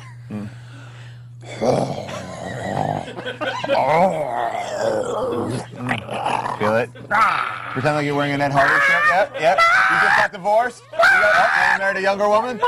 Third heart attack. Fourth heart attack. There you go. Go. You're getting it. I have a birthmark in the shape of Satan on the tip of my penis. Browntown, Ohio. You're on. Every night, I sleep in a hammock made from the bones of my enemies. And once, this is true, once, in a misguided effort to impress Angie Dickinson, I swallowed a Phillips screwdriver. Waukesha, Wisconsin. Now, Kevin. Yes. There was a movie made about your life. Right. Ed Harris, wonderful portrayal of you. I think he was nominated for Academy Award. Tell me about the drinking. Oh, once again, no more calls, pencils down. My wife calls me a gas bag. All right. We're going to Lone Pine, Missouri. I don't think you need to say Missouri anymore. I want to. One time I let a chick shove a brush up my ass. Beaver, Pennsylvania, you're on there. I'm sitting in my own sauce. Wichita, hello.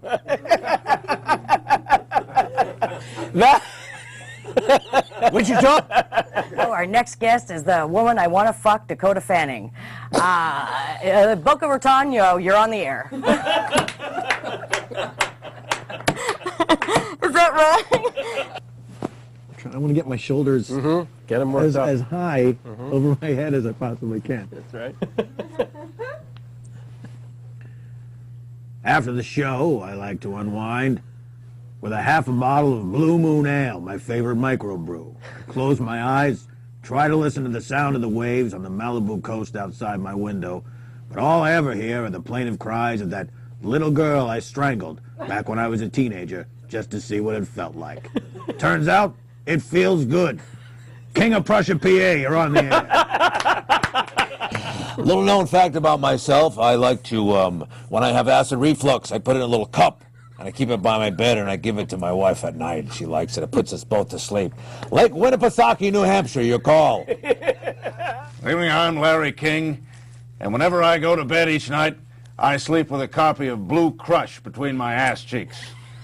Why? So I can ensure that I'll have the kind of dreams I want. Dreams where Michelle Rodriguez kicks me around the goddamn studio and does what I call clipboarding my balls. Go!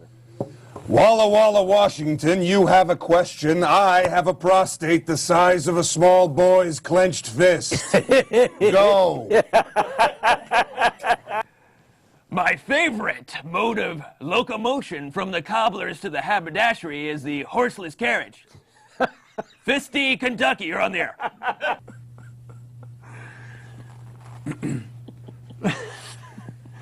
All right, I'm so sorry. I Kevin. thought that was Larry. That's it. That's it. Now go to the phone. You're done.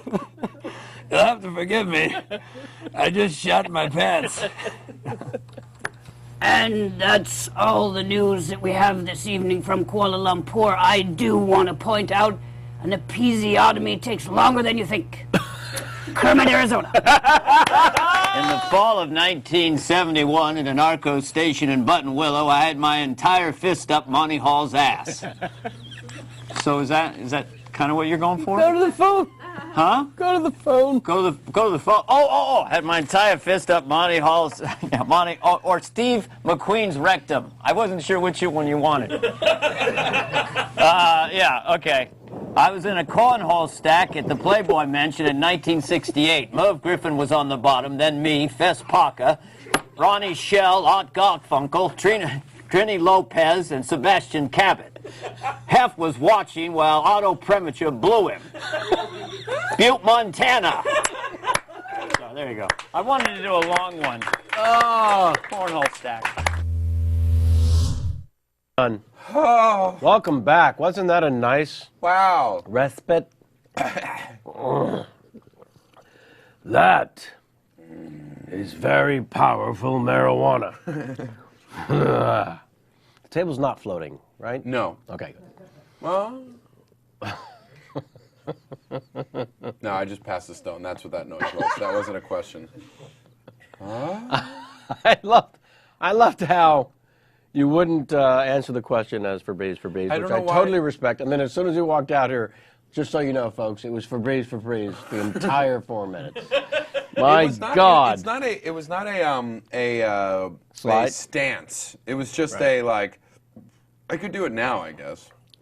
Oh, now you're up to it? Yeah. No, not anymore. 1 pair of glasses or more. What, for in general?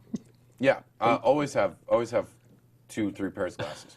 We spend so much money on jackets, and we'll only have 1 pair of glasses. Right. Jackets cost hundreds and hundreds of dollars. I was like, no, I can't spend on more glasses. Right. But if you wore glasses on your nipples would see better. See what I'm saying? Right. Wait. Can I just quickly say how I vision when I go, that's a passing a stone, and I pictured the noise would be this. When you actually pass that stone out like hey, I feel great. You know what? Better. if you needed a place to park your go-kart Hummer, you could do it in my urethra. Urethra to block. Mm-hmm. The question is. All right, so let's dive into the process that brought you to the league, the new fabulous sensation. Are you 100 years old? Why? Yeah, no, I said we were going to do it when we come back. I didn't say the moment we come back. We're going to do the Tyra Parison to me. They want to make sure I hadn't forgotten since I mentioned it. I want to talk about the league just for a couple of minutes, and then we'll play the game, and then we'll come back. Okay. Because one of the things that it seems about the league being mostly scripted, slightly scripted, we started to talk about that a little bit before in terms of so-called sitcoms in general. So I just wanted to follow up with, because you sort of confirmed, for me anyways, being a fan of the show, that how much of, so I have to sort of complete the thought, how much of it is actually scripted and how much leeway do you have as a cast member? Well, just to combine things, I was in Paris with Tyler Perry and Demi Lovato, and we came up with the idea for the show on the spot. Right. We were at Serendipity. Sure. In Paris. The process, I mean, it is Jeff Schaefer and Jackie Schaefer, his wife, created the show. Jeff has been one of the senior guys that been writing and directing at Curb for the last number of years. He was at Seinfeld. He and his partners, Berg and Mandel, had been running Seinfeld for the last couple of years. Jeff wrote on Borat and Bruno, and so the comedy pedigree was there, and ridiculous. I think they attracted a certain kind of performer. They were at UCB every week. They were at the Del Close Marathon in New York. I think Jeff, having cast Curb for so long, saw the people that he really liked coming from that world. So, we set up a meeting and had a long chat about just what they were thinking. Not even about the specifics. This was months before they cast the show, and so I didn't know it was about fantasy football. We were just talking about the characters, and it seemed like they knew what was going on. And then when they cast the show, it was. It ended up being me and Paul Scheer, who were both sort of trained at UCB. Right. But Steve Renazizi is a stand-up who happens to be a great actor and improviser. As you were saying earlier, not all stand-ups have that skill. Right. Mark Duplass, who with his brother have been sort of at the forefront of like the indie filmmaking world and the sort of mumblecore scene of semi-scripted movies, and they write and direct them. And John LaJoie is this like Montreal, French Canadian internet sensation who's been. So we all have our own comedy backgrounds. So everyone on that show has been writing for themselves for years. So you got us all together. They create an outline for each scene. And then sometimes they have specific things that they want us to say, lines, and they're always funny. Something to accomplish. Yeah, there's always beginning, middle, and end, but within that, there's tons of leeways for jokes. So, and once they have one take with that joke, then let's do a new joke. They've got that, you know what I mean? Yeah. Like, once he sees me on camera delivering the joke the way he wants it delivered, it's like, try something new on the next one. Why not have alts? You know what I mean? If you physically have it. Right. And so, it was... What a dream gig. So fun. Yeah. I have my great fear as an actor is memorizing lines. I'm not very good at it. I think it's just laziness because I think I've gotten away with just being like, well, I won't have to act. I'll just make up something funny to say, like some reference to some other pop culture phenomenon. Wait a second. Write that down. No, I'm just checking. It is laziness. It is laziness. I can confirm. Yeah, it's laziness. Yeah. And so it's a point of insecurity for me. But it's like fucking, like, once you lose your boner for a second, like, you're done for months, years. It is like, right? It is like fucking. But do you know what I mean? Like, once you lose that moment of confidence, you're all of a sudden in your head, and it becomes, and you can't picture anybody but your mother. What was that?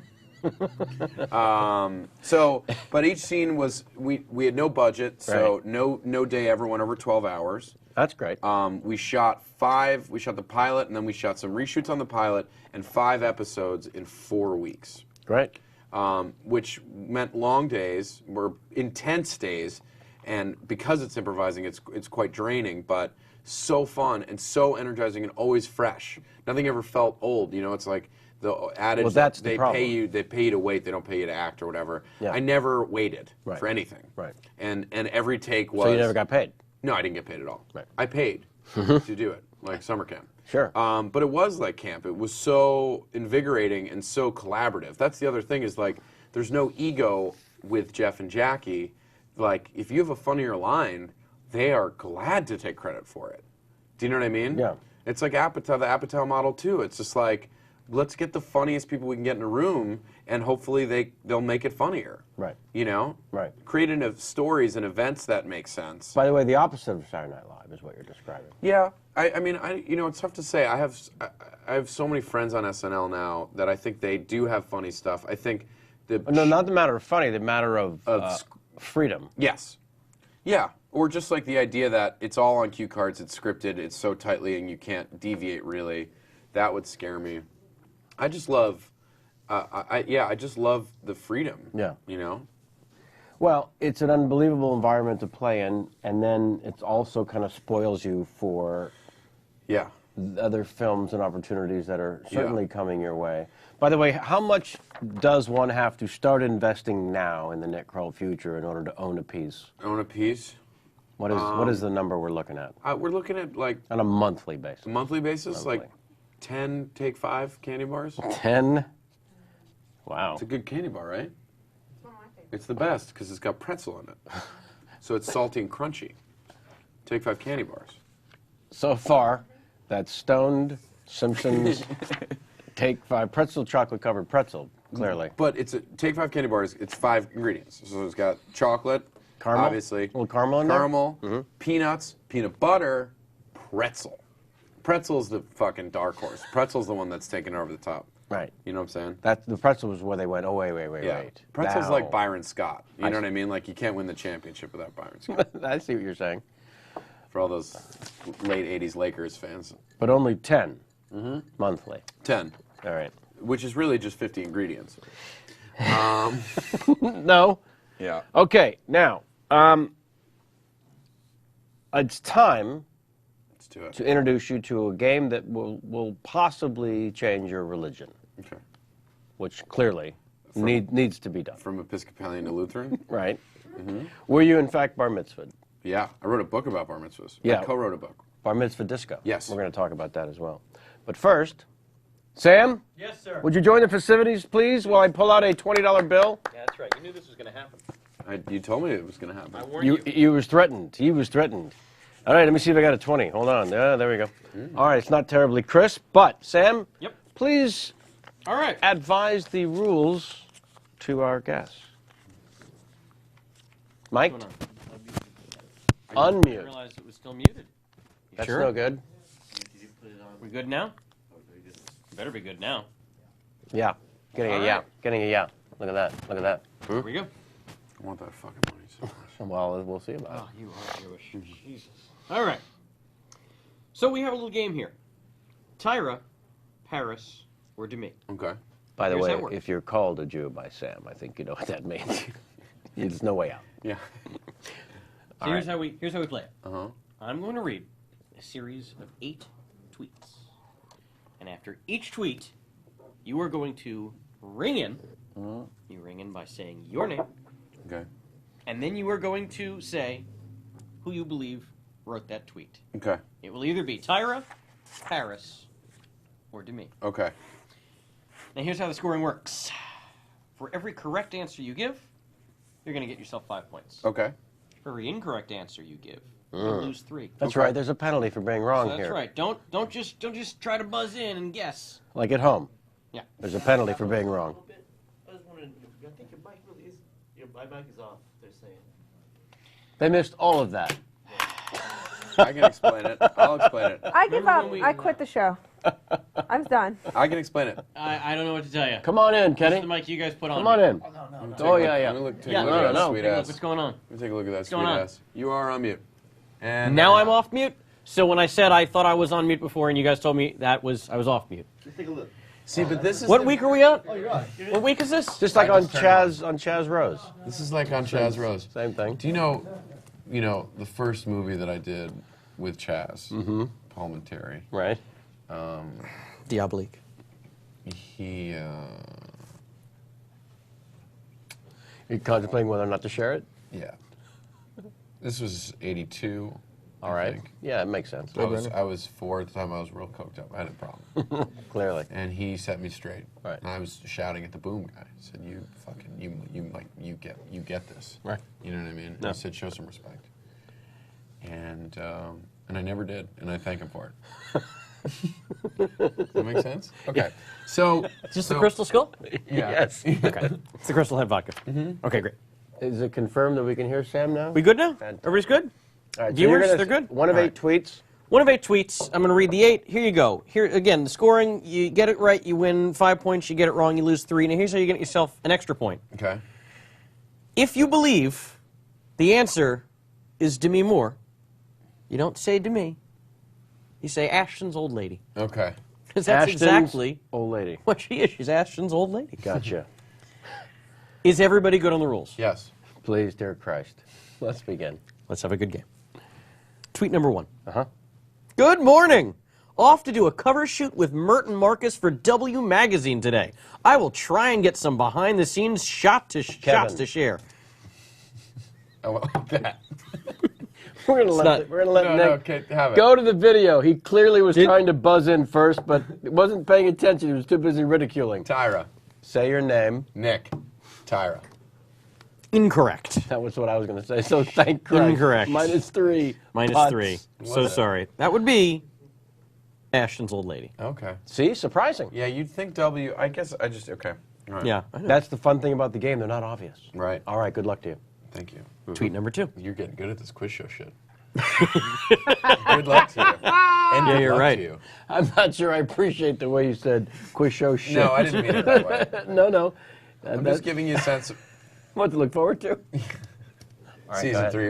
Okay, sorry. No, you guys go right ahead. By the way, just quickly then. Yes, sir. You should read Outlier. Have you read Outliers? Malcolm Gladwell's book. There's a whole book, a chapter about fucking IQs, kids and IQ geniuses, and at what level it becomes useful to be a 170 versus being like a 150. And if you're dealing with little IQ geniuses, it might be worth Outliers. Outliers. Love it. All right. Great. Sorry.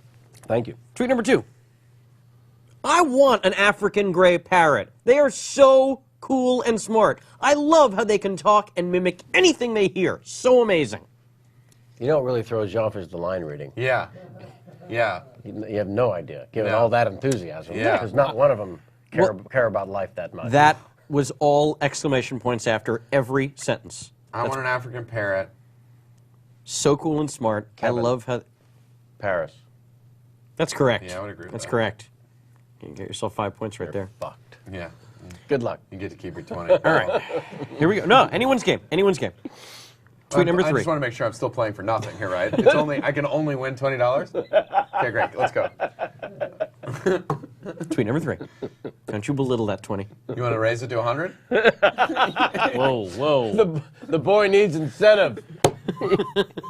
He won't even do his characters. All right. For 200. Look what the tweet is. Here we go. I put $1,000 out there. Suddenly we're like, fuck you! Show You did me. not ring in! I've got to get in on this action. Yeah, You know I exactly. can't help myself. Yeah. All right. Tweet number 3. Yeah. Just had someone present a very powerful question in regards to relationships. Tyra. I'm wrong. The hole gets deeper. The hole gets deeper. This is I just wish I- unsettling. I just wish I cared about not winning money that wasn't mine to begin with. Ooh. I'm going to finish the tweet. In regards to relationships, would you date yourself? Would you? That would be Ashton's old lady. Really? Was that where you were going Tyra? I was going Tyra. I should have known it's a fake out. That's in there because it seems like something that Tyra would deal with on her show. Here's what I've... 3 questions later, you've caught on. I tell you what I've learned from reading these. Each of these gals is a little bit batshit crazy. Right. A little bit. Yeah. Demi Moore is far more batshit crazy than you would think. I don't know. You think she's pretty crazy to start with, so. All right. All right. Here we go. Well, what was she like in St. Elmo's Fire? That's a good question. That's a good question. Weren't you Rob Lowe in that movie? I get confused with all Georgetown movies. I have no idea what. Oh, nice! Way to bring it back That home. would be amazing if at some point in St. Elmo's Fire, your character from A Few Good Men walked through. Just through frame. It just... That would be amazing. That would be genius beyond description. Oh, God, let's do it. We gotta bring Lieutenant Weinberg back. Let's get it. Refusing to wear the whites. All right. Here we go. Tweet number 4. Mm-hmm. Typing with a toothbrush and foamy toothpaste in my mouth right now. Insanity! That had 3 exclamation points after it. Typing with the toothpaste and a toothbrush. And foamy toothbrush You're and just waiting foamy for me toothpaste. to ring in. Well, you don't want to give a false answer. I don't give a shit, because again, it's your money. You mean if I put 20 of yours next to it? Well, I think that, yes. Is that what needs to happen? No, because I fear losing, so I belittle the competition. And you only travel with hundreds. Yes, exactly. I'm going to say, for joke's sake, Paris, because I think she's possibly rabid. And so the foamy mouth might not, in fact, be toothpaste, but due to the fact that she fucked a rabid dog. But if you did want to take a real guess at it, you would say? I would say Paris. We're going on a record? A new record of negative points on this game. We're negative 9. Excellent. I am. I think he made a pact with himself. I have to get everyone wrong, otherwise it's not funny. You are the antithesis of Weird Al right now. Weird Al, I bet, took the game very seriously. Eddie Izzard took the game very seriously. Really?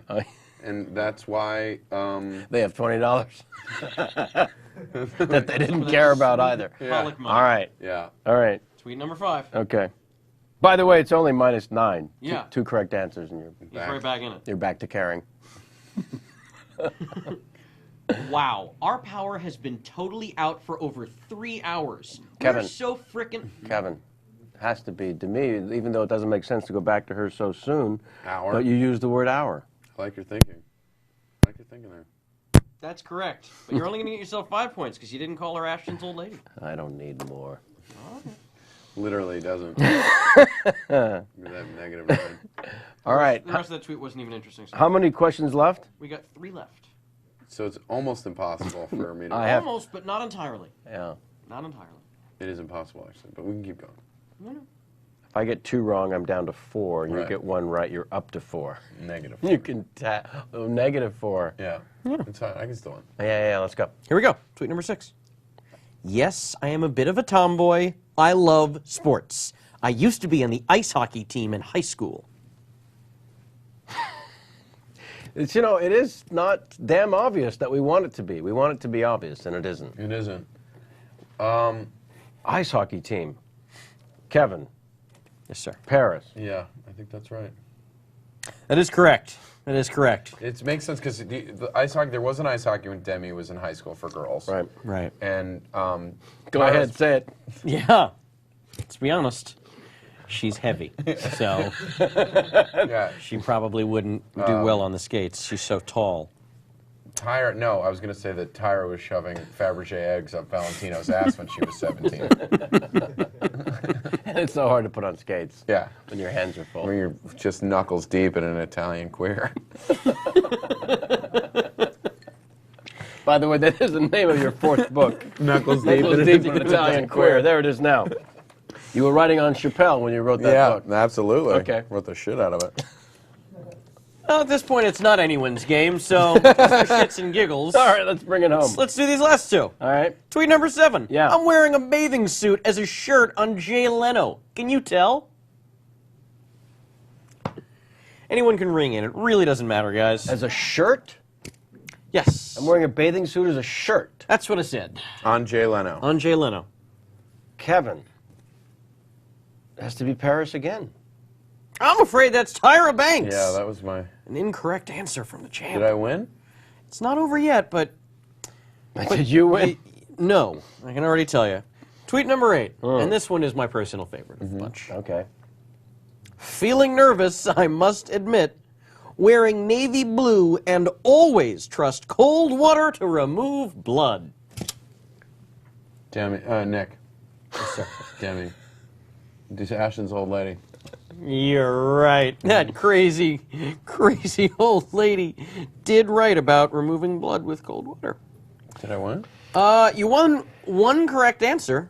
+6. +6. So you pulled yourself There you to go. -3. Nice. So right there we have our winner Kevin Pollak with a score of +12, And Nick Kroll with score of -3. Well done, sir. Thank you. You cannot go Thank to you. the final round. That's since fine. You have no Is there a points to final wager. round? Yes.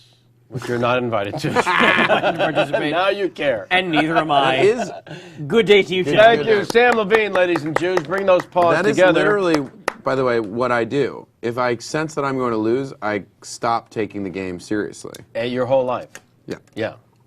How were you in sports, shall we ask? Good. I wasn't a bad athlete. What was your favorite? I played basketball, soccer, and baseball. The height of my career was when I was eighth grade. My Jewish day school, we played in a public school league, and we were undefeated. I was the point guard. Granted, I was with my friend before this. Andrew Goldberg was our point guard. Was our power forward at 5'6". Right. And we would beat everybody, and then they would throw quarters at us, and then we would take the quarters and buy sodas. Thereby proving they were right to That- throw quarters at the Jews. Yeah, but joke was on them. It would be, ow. Ooh, yeah. Joke was on them. Sure, because you got sodas. We got sodas. Right. And we beat them. We beat them all. Yeah. So, How many teams, public schools, did you tour and destroy? Like 10, probably 10 or 11. And It was this all is- schools around our size. But, and does that mean you had great organization and a great coach? And We had a really good coach, Coach D, and we were at that age, you know, when you're in 8th grade, before we peaked out at 6'1". Yeah. You know. And who were your basketball heroes at that point?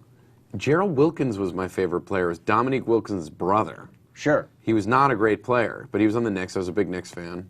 Patrick, obviously. Because they named the team after you, and you thought, of course. How am I not going to? Exactly.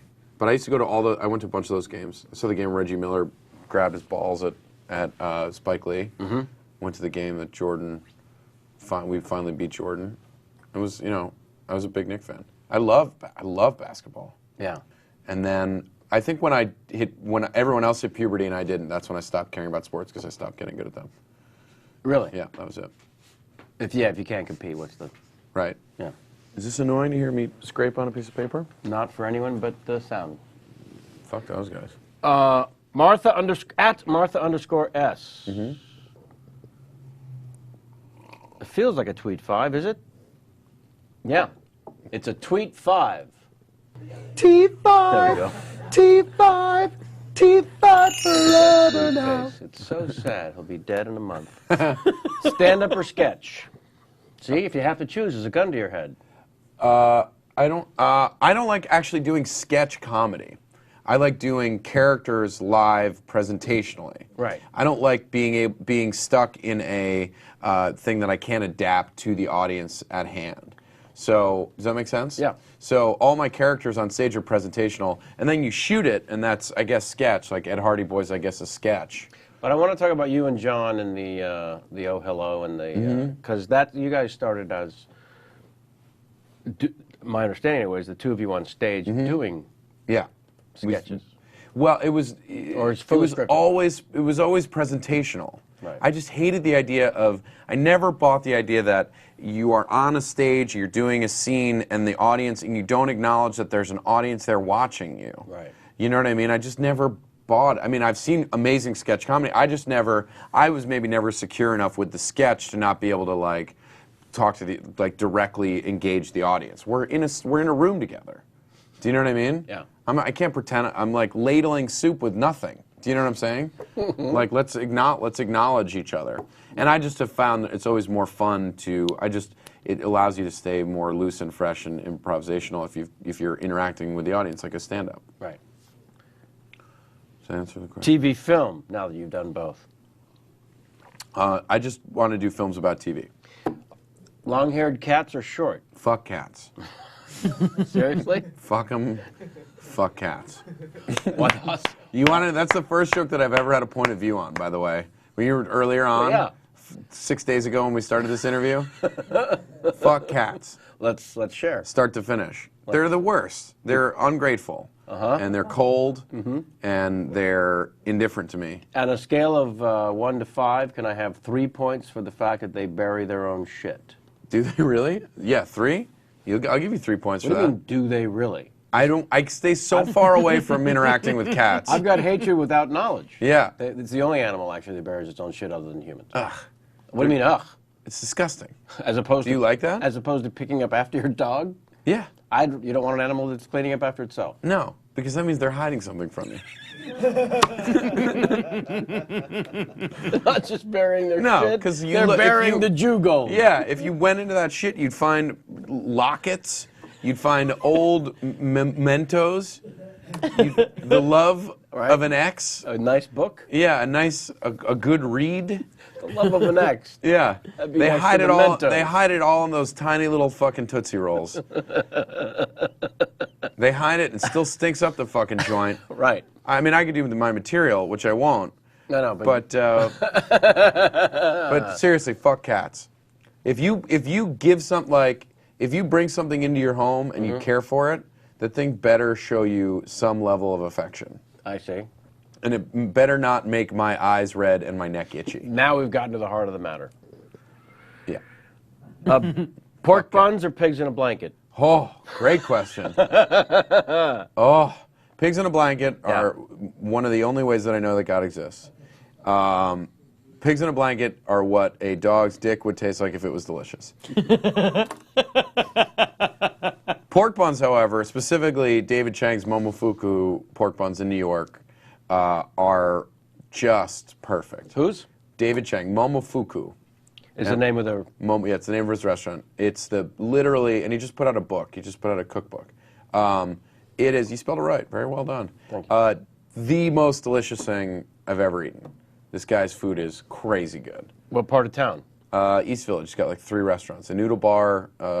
I'm playing the comics. Will I have fun? Have you been to the comics? Oh, comics are the best. Okay. Yeah, you'll love comics. Great food, great fried chicken at comics. Hello. Yeah, fried chicken's my other favorite food. Great comics is a great club if you're in New York. It's a great place to see comedy. We're awesome. And they treat artists incredibly well. This is what I'd heard. Yeah, it's great. Right on. Yeah. Will you be here or there around the 17th, 18th, 19th of December? I will be here. Is that where you're going? Yeah. That's right, I saw your poster there. Oh,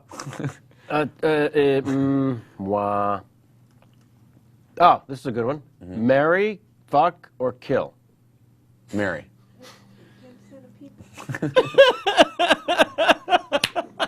Sudeikis, Aziz, or Sheer? That's the question. Yeah. Would you marry, fuck, or kill? And we go by them one at a time. Okay. Aziz. I would marry Aziz. Okay. Sudeikis. I would fuck Sudeikis. And Sheer. I would kill. Yeah, all right. Now we got it right. Yeah. Yeah.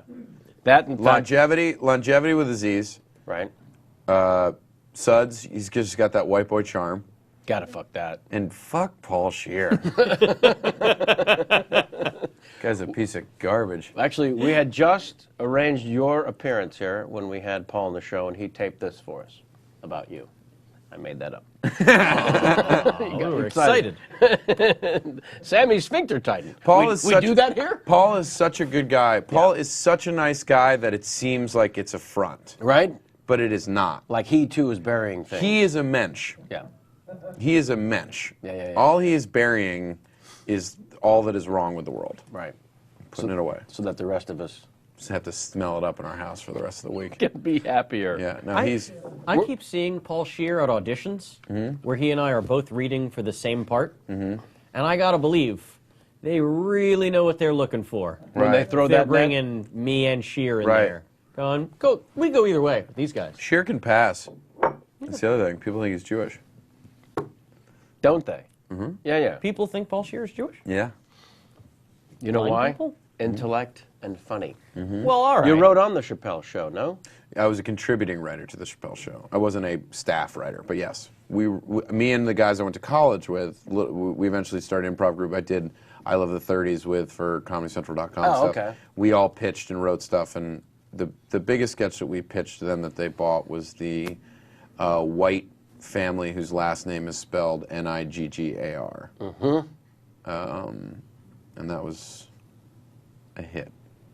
Needless to say. How did you and the Millennium Mulaney went to Georgetown as well. I cast him in the improv troupe when I was a senior and he was a freshman. Nice. And by the end of that year, I was like, "Oh, I'm not funny," because he's the funniest dude I've ever met. And then he moved to New York when he graduated, and we started. And even over summers, he was staying in New York, and we were doing comedy, and then started doing the the Oh Hello Show. Right. How did the Oh Hello Show start? We were at a Strand bookstore in New York, which we like to say is 8 miles of books and 12 miles of loneliness. I had a penny for every time Jamie has said that. Really? That's a favorite phrase. Yes. Every time we drive, we'll drive past it in a cab. Yeah, 8 miles of books and 12 miles of loneliness. I will have no problem, by the way, getting into Gil Faison at any point. Okay, good. Please. Sure. Oh, hello. He brings me no end of joy. Right. Mulaney and I were going through a Strand, and we saw two guys dressed in turtlenecks and blazers buying two separate copies of Alan Alda's Never Have Your Dog Stuffed. By the way, if you have not read it, it's awesome. We like to call it his Alda biography.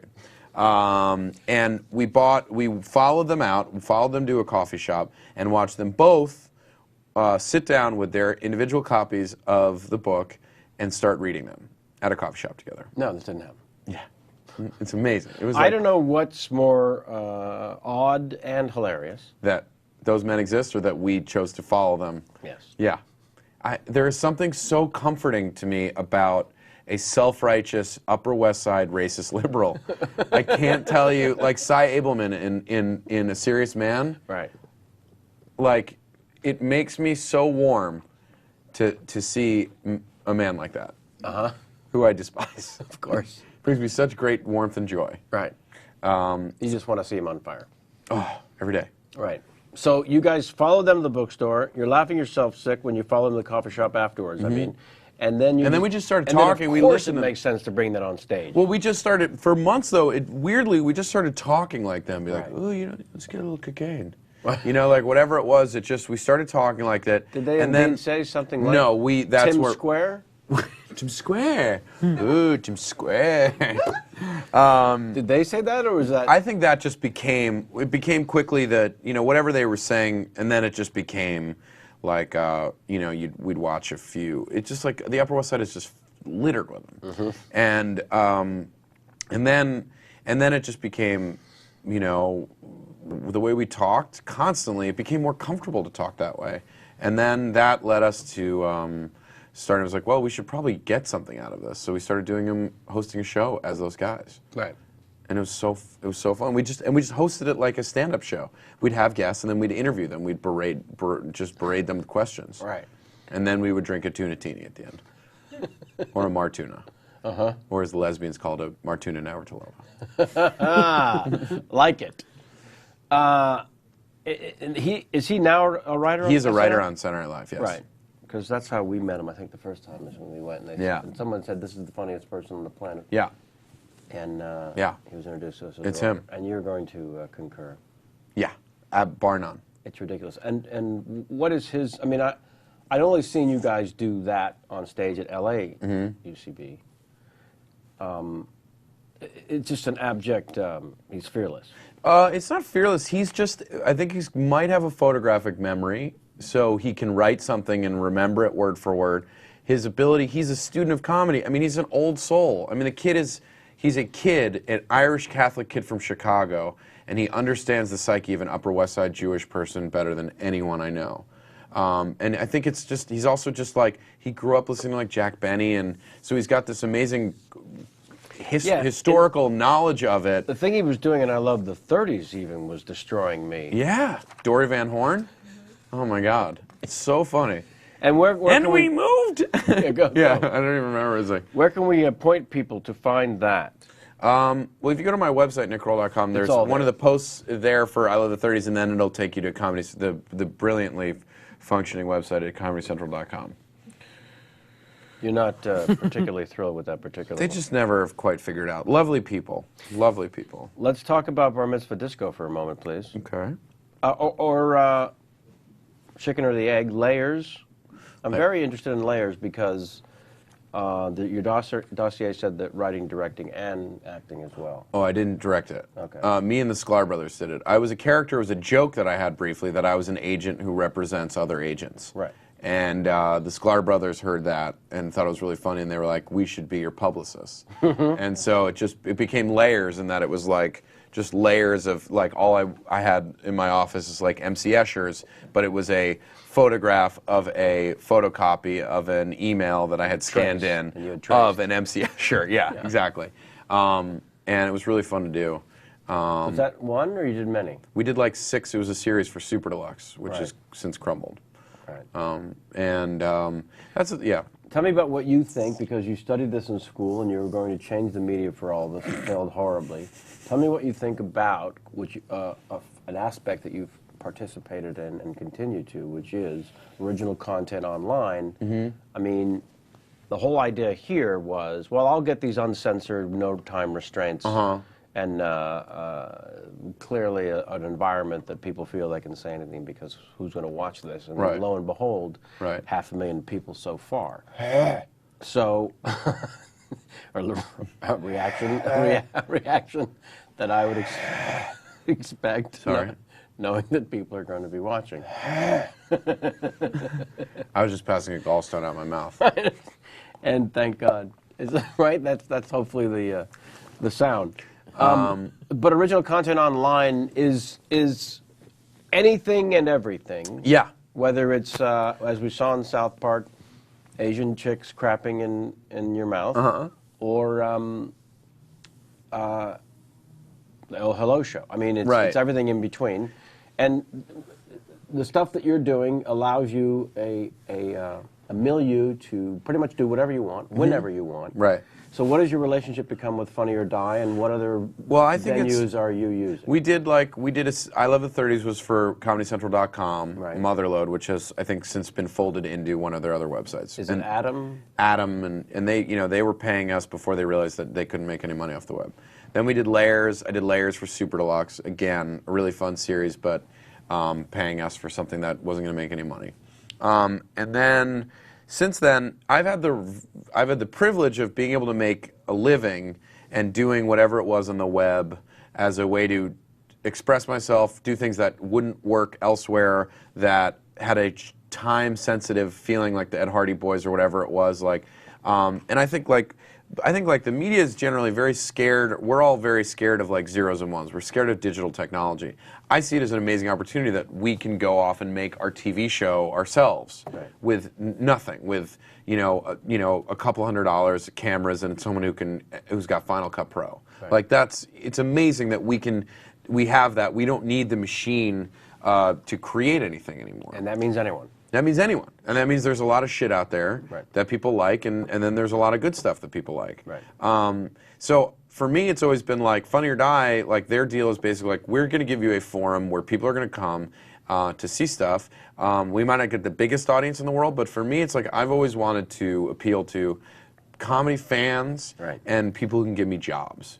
And that's who I'm interested in appealing to. Because everybody else, I'd love, it's like I love having people, but like I'm interested in the people who are going to be passionate about something, and I'm interested in people. You'd kind of like, the sense is that we'd like someone with a similar sophisticated palette in terms of comedy, so that we don't feel like we ever have to pander. Right. And so Funny or Die sort of allows you to do that, I think, because it's got a specific audience. You're not going to get the YouTube size, but you're going to get people who are coming to see something. Now, the other side of it is that like we did Rich Dicks, me and John Daly as well, and Kreisel.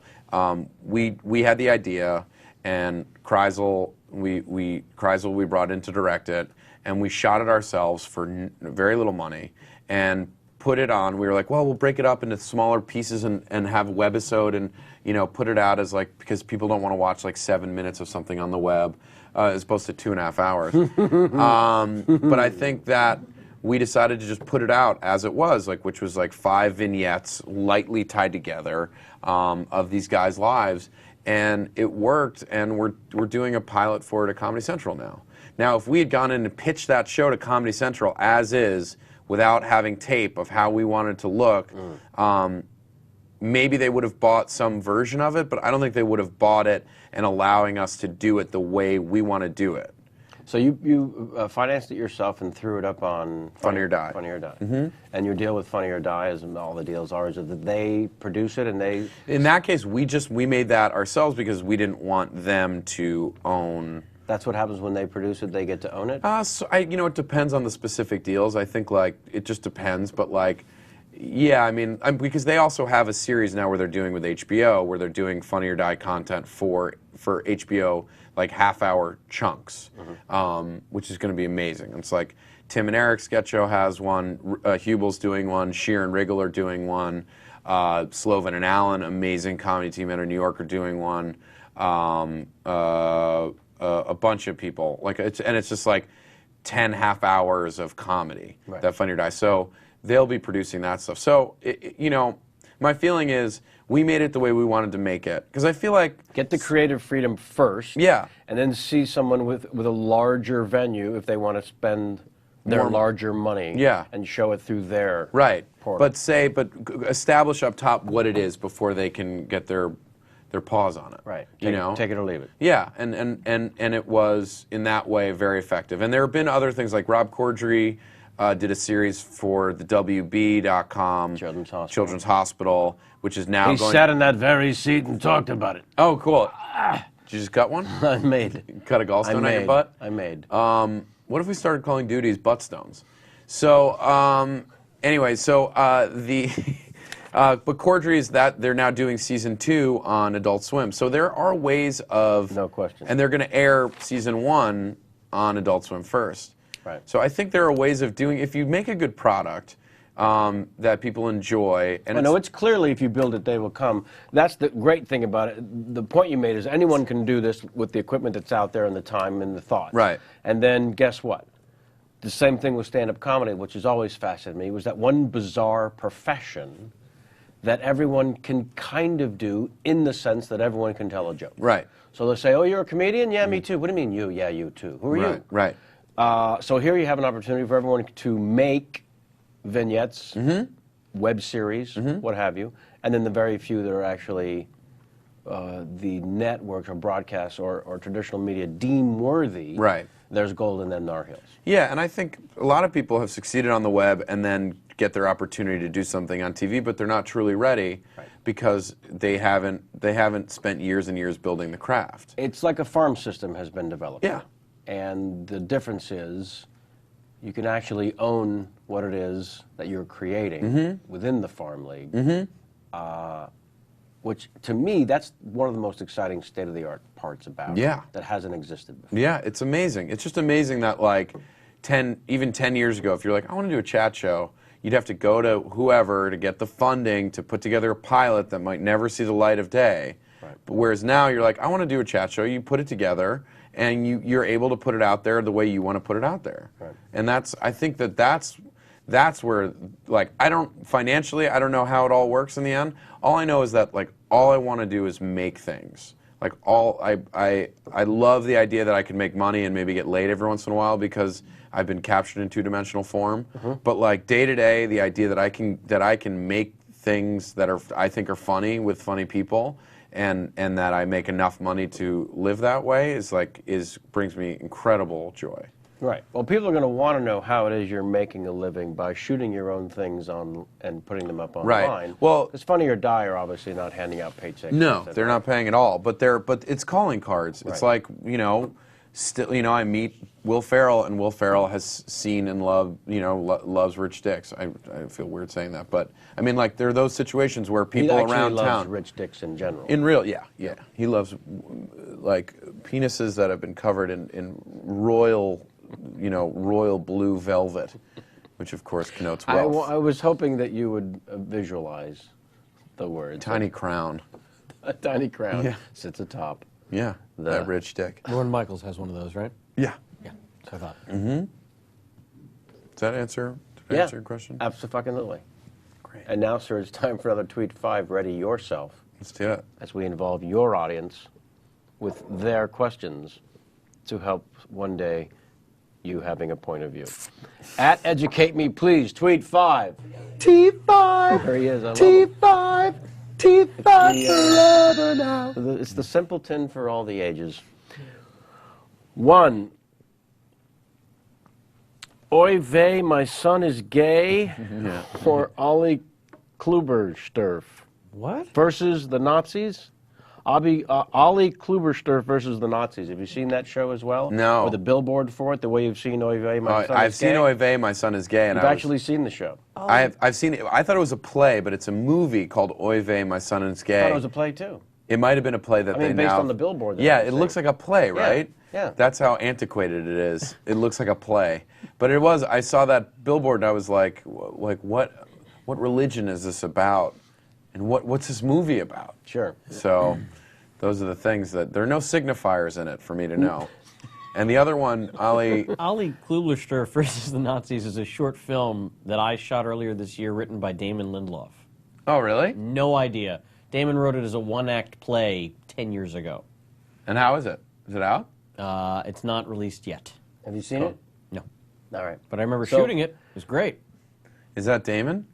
This is Educate Me Please. So I'm not sure what the Tweet 5 question I there think is. the question is more of a statement in that I have read Sam Levine and Nick Kroll's tweets. That would be that would be the underlying, that would be the question. Have I? Improv or stand-up, slightly different than the earlier question of Tweet 5, which was sketch or stand-up. This is quite different. Improv or stand-up. Ooh, well, again, I enjoy doing improv. That was sort of the basis for me opening the door to it all. Right. I'm not in an improv group anymore. I improvise with like different shows in LA. There's a great show called Facebook, if you've never seen it.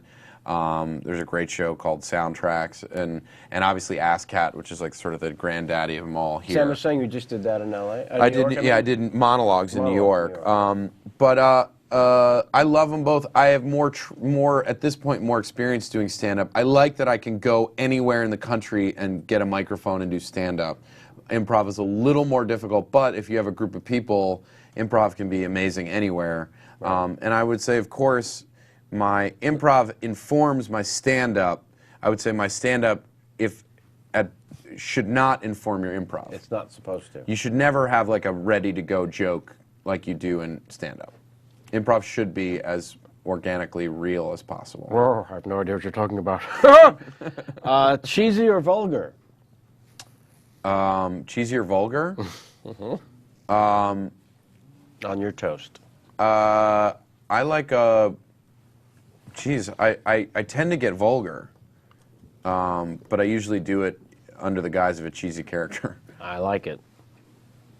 Does that make sense? Dyke or Butch? Dyke. Finally, a straightforward response without a Straightforward. without a qualifier. Straight. Hebe or Jew baby? Hebe or Jew baby? I've never heard either of those before. He's just a member of, I think, the Nazi Party. Hebe or Jew baby? Sent this in. I'm definitely adopting. Right? Yeah. Jonathan Winters. Okay. So that's what I'm going to take on. All right. Let's talk bar mitzvah disco, please. Hebe or Jew baby. Right? Speaking of which. Yeah. My understanding is that you had life experiences and found out that there were other Jews in the upstate New York area who had life experiences. But where I grew up, in the California Jew world, this was all foreign to me. So I was fascinated by it as I was reading about it. So shed some light if you can. Well, I did it with, I co-wrote, edited, curated that book with Roger Bennett and Jules Schell.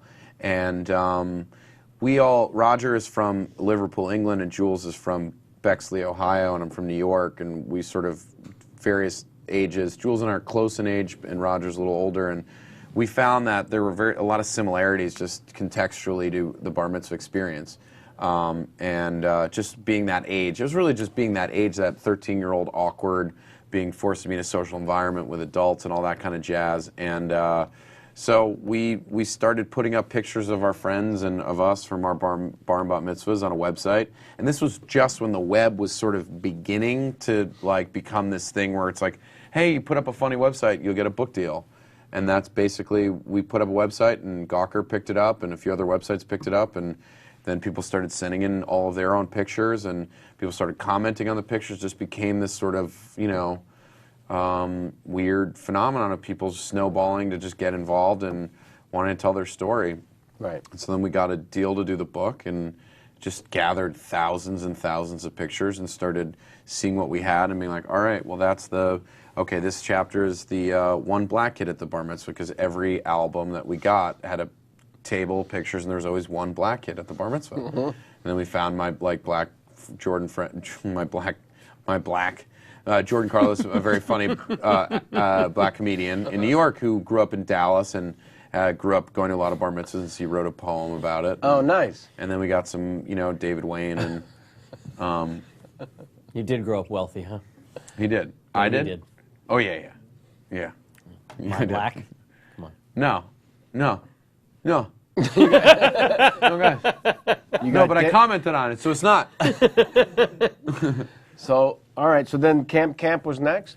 I just wrote an essay for Camp. I didn't actually do the book. Okay. I found that while I loved that experience of doing a book, of producing something, I was like, I don't think I'm going to really be in the publishing industry.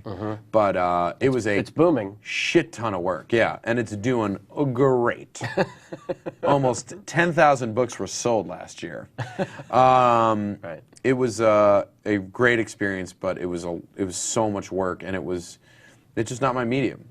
That I was at that point looking. That was actually the point I was driving to, is that I didn't think it was your medium. So you and Mulaney are going to write. Do you have a title yet for the incredibly fun? It's we have written a title all over the place about what it's about, so I can certainly share it here. Yeah. Because it sounds absolutely ridiculous and hilarious, and you two guys should write it instantly. Yeah, we are. We are. Tracy Morgan will play a deposed African dictator who ends up on a college campus. Yeah, the idea is the Nigerian email scam. Right. You know those Nigerian email scam? Well, this is the one time that it's real. So right. So these kids get an email, and I loved how you said, the Nigerian email scan, as if I really had become Larry King in your eyes. Yeah. Of course, seriously. Because I had said 2 men and a baby. And you thought, wow, I had no idea it was 100. So we just we just thought it'd be funny if one of those times it was real, and you're writing it now, and is this the first time writing for a studio? It's my first. Yeah, it's the first movie we've written. Right. And it's for T.J. Miller as well. He's a really funny comedian. Oh God, we love T.J. Yeah. You brought him to the Kevin Pollak and Friends, and we flipped out for this kid. Yeah, he's a really. And now he's in New Zealand with the Yogi. He's doing the Yogi Bear movie. He's crazy funny. Yeah, he is wicked funny. Oh yeah. So we wrote a part for him, and there'll be a third guy, and in our 50? mind it's third guy's about 50. Yeah. Wears hats. Looks good in a hat. Yeah. Loves 2 men and a baby. Our hope, we'll see what it ends up being called. We like to call it Most Glorious Friend, because we think that all those Nigerian email scams begin with Most Glorious Friend. Yeah. We're writing it. It's been a really interesting, fascinating process. I've never written a movie before, and it's fun. Had you read any? Well, I read Triple X, the novelization. Of course. So that was enough for me to feel like I can do this. I can do this. Seems easy enough. Yeah. And I bought You bought the Sid Field? Yeah. Tomb? Yeah. Never read it. From the chat room, this is your last tweet 5, mister. Okay. So start preparing your Larry King game. Oh, boy. Is all I'm going to tell you. T5, T5, T5 forever now. All right, this is from Spiro Futuro. Filet-O-Fish or mystery petri dish? Quickly, is Spiro Futuro the only Japanese Greek person in America? Has to be.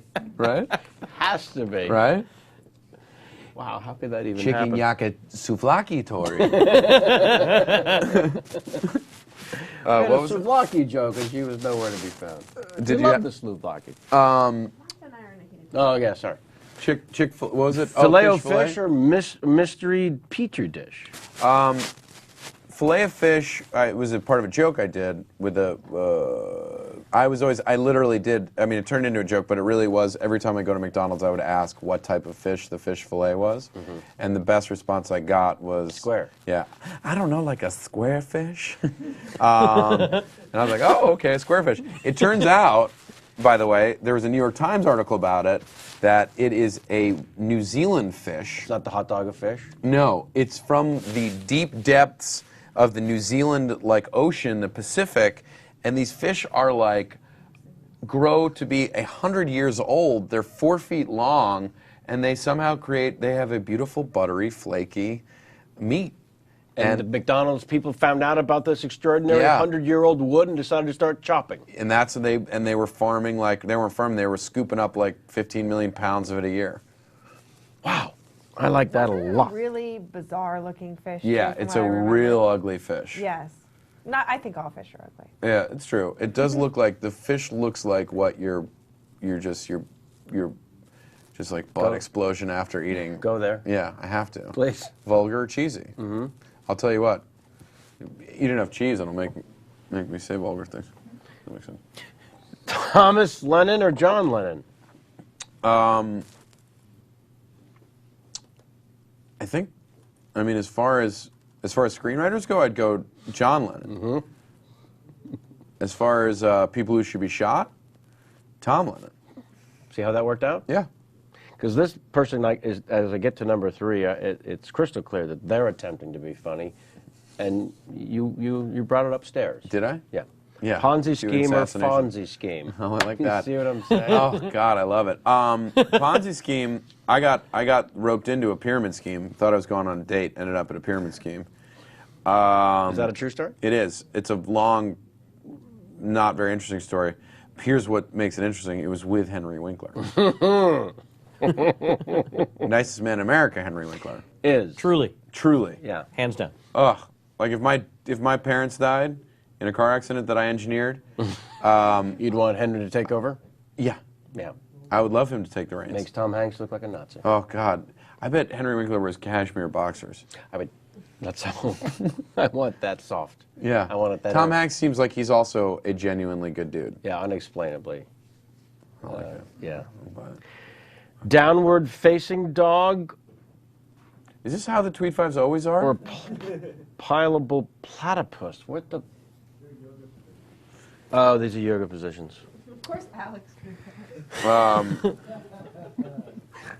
Have you done the yogi?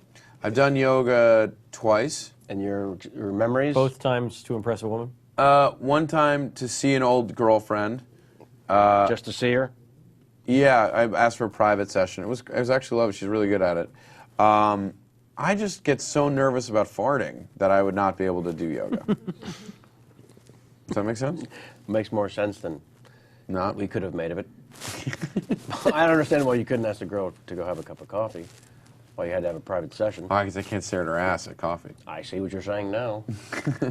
Which way do I look? Katerina Zachariah. She was one of the experts on Our Little Genius. There's 3 experts. It was on Greek mythology, and she's a professor from Greece, and her name is Katerina Zachariah. And I couldn't stop saying it, as Carson.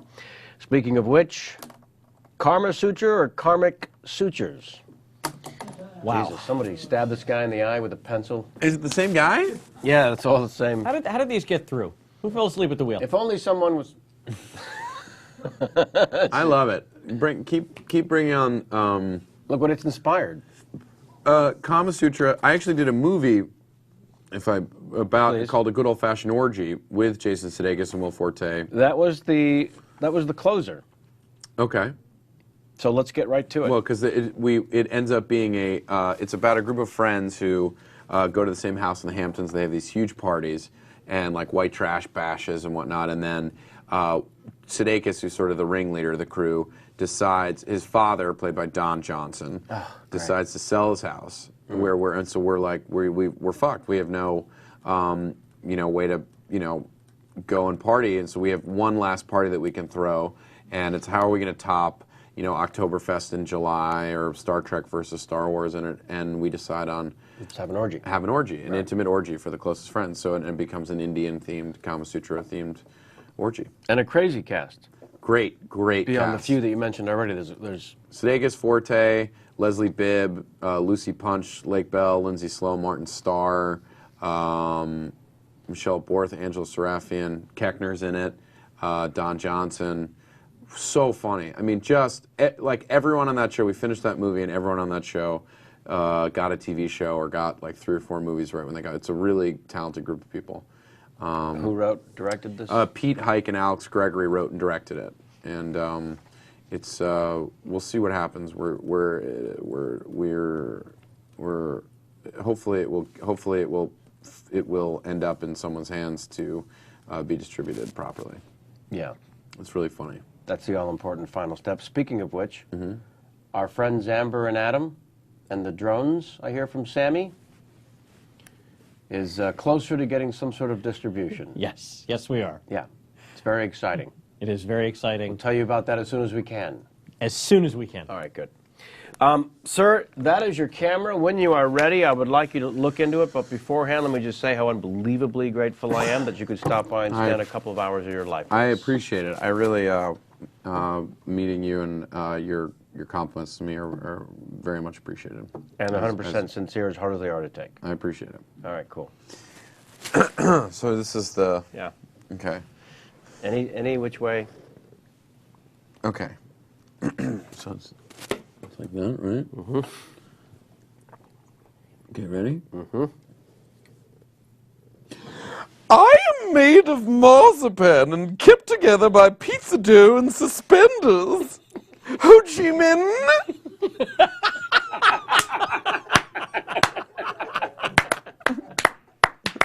Yes, finally some originality.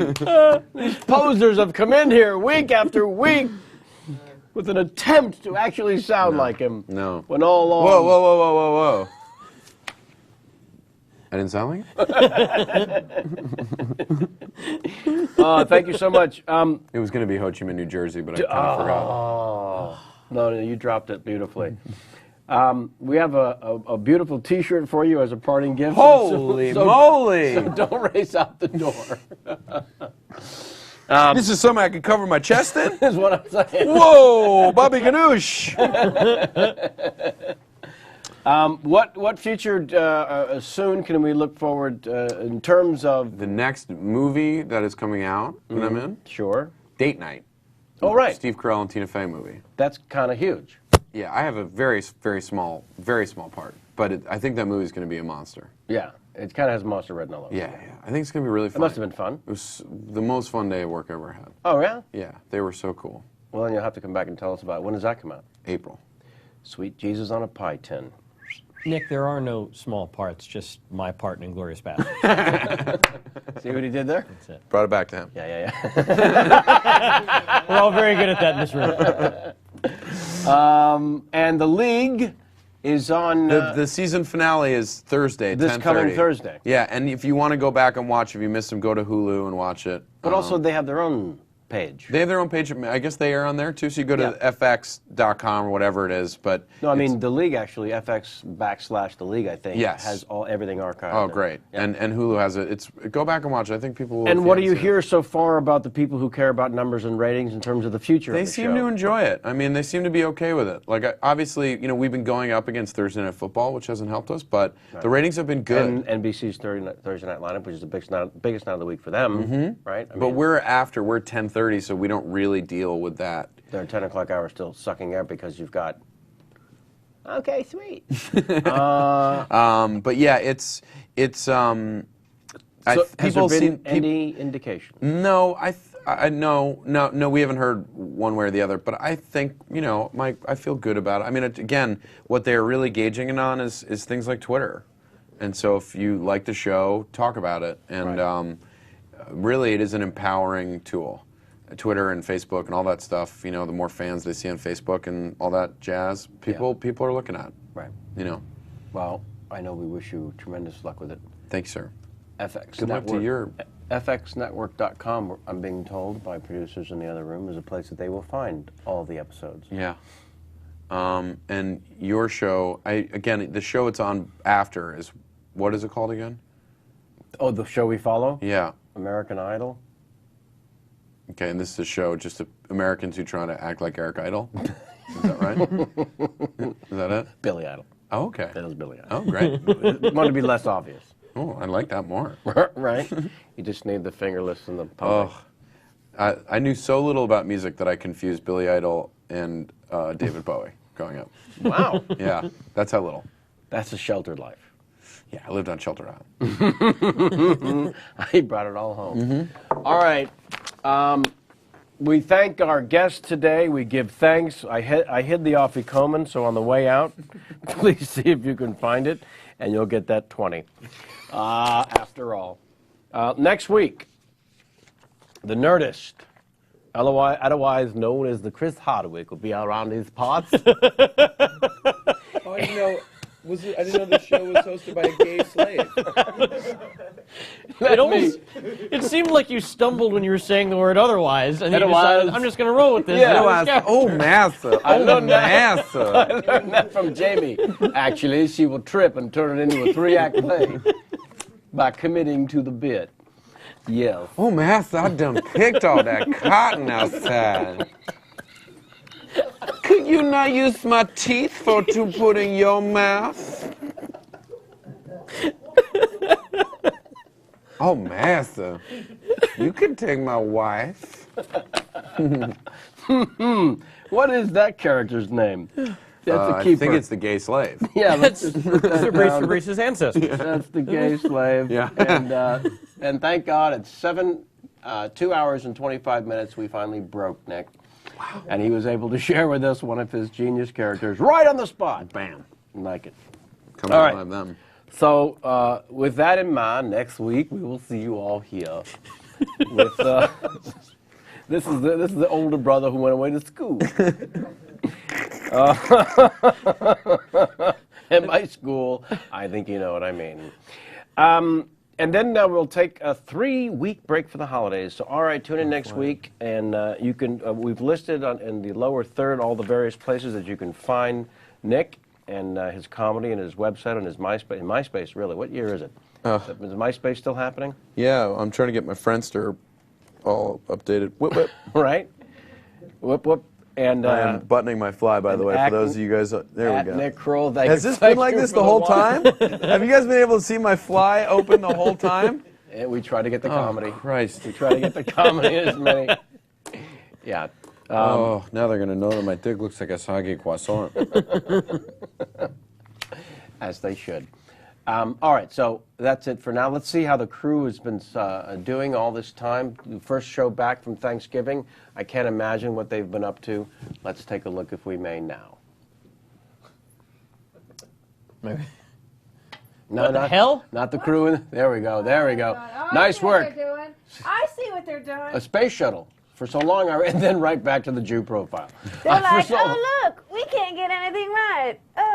We're the crew. It's all upside down. We go to wrong shots, and then we show ourselves upside down. I like it. I like it in 1987. Nick's back. We lost Nick just a little bit. He's tweeting. Who? He's tweeting about next week's show. Hi. No. What? All right. Until next week with Chris Hardwick. We'll see you then. Until then, please, as always, get out of my face.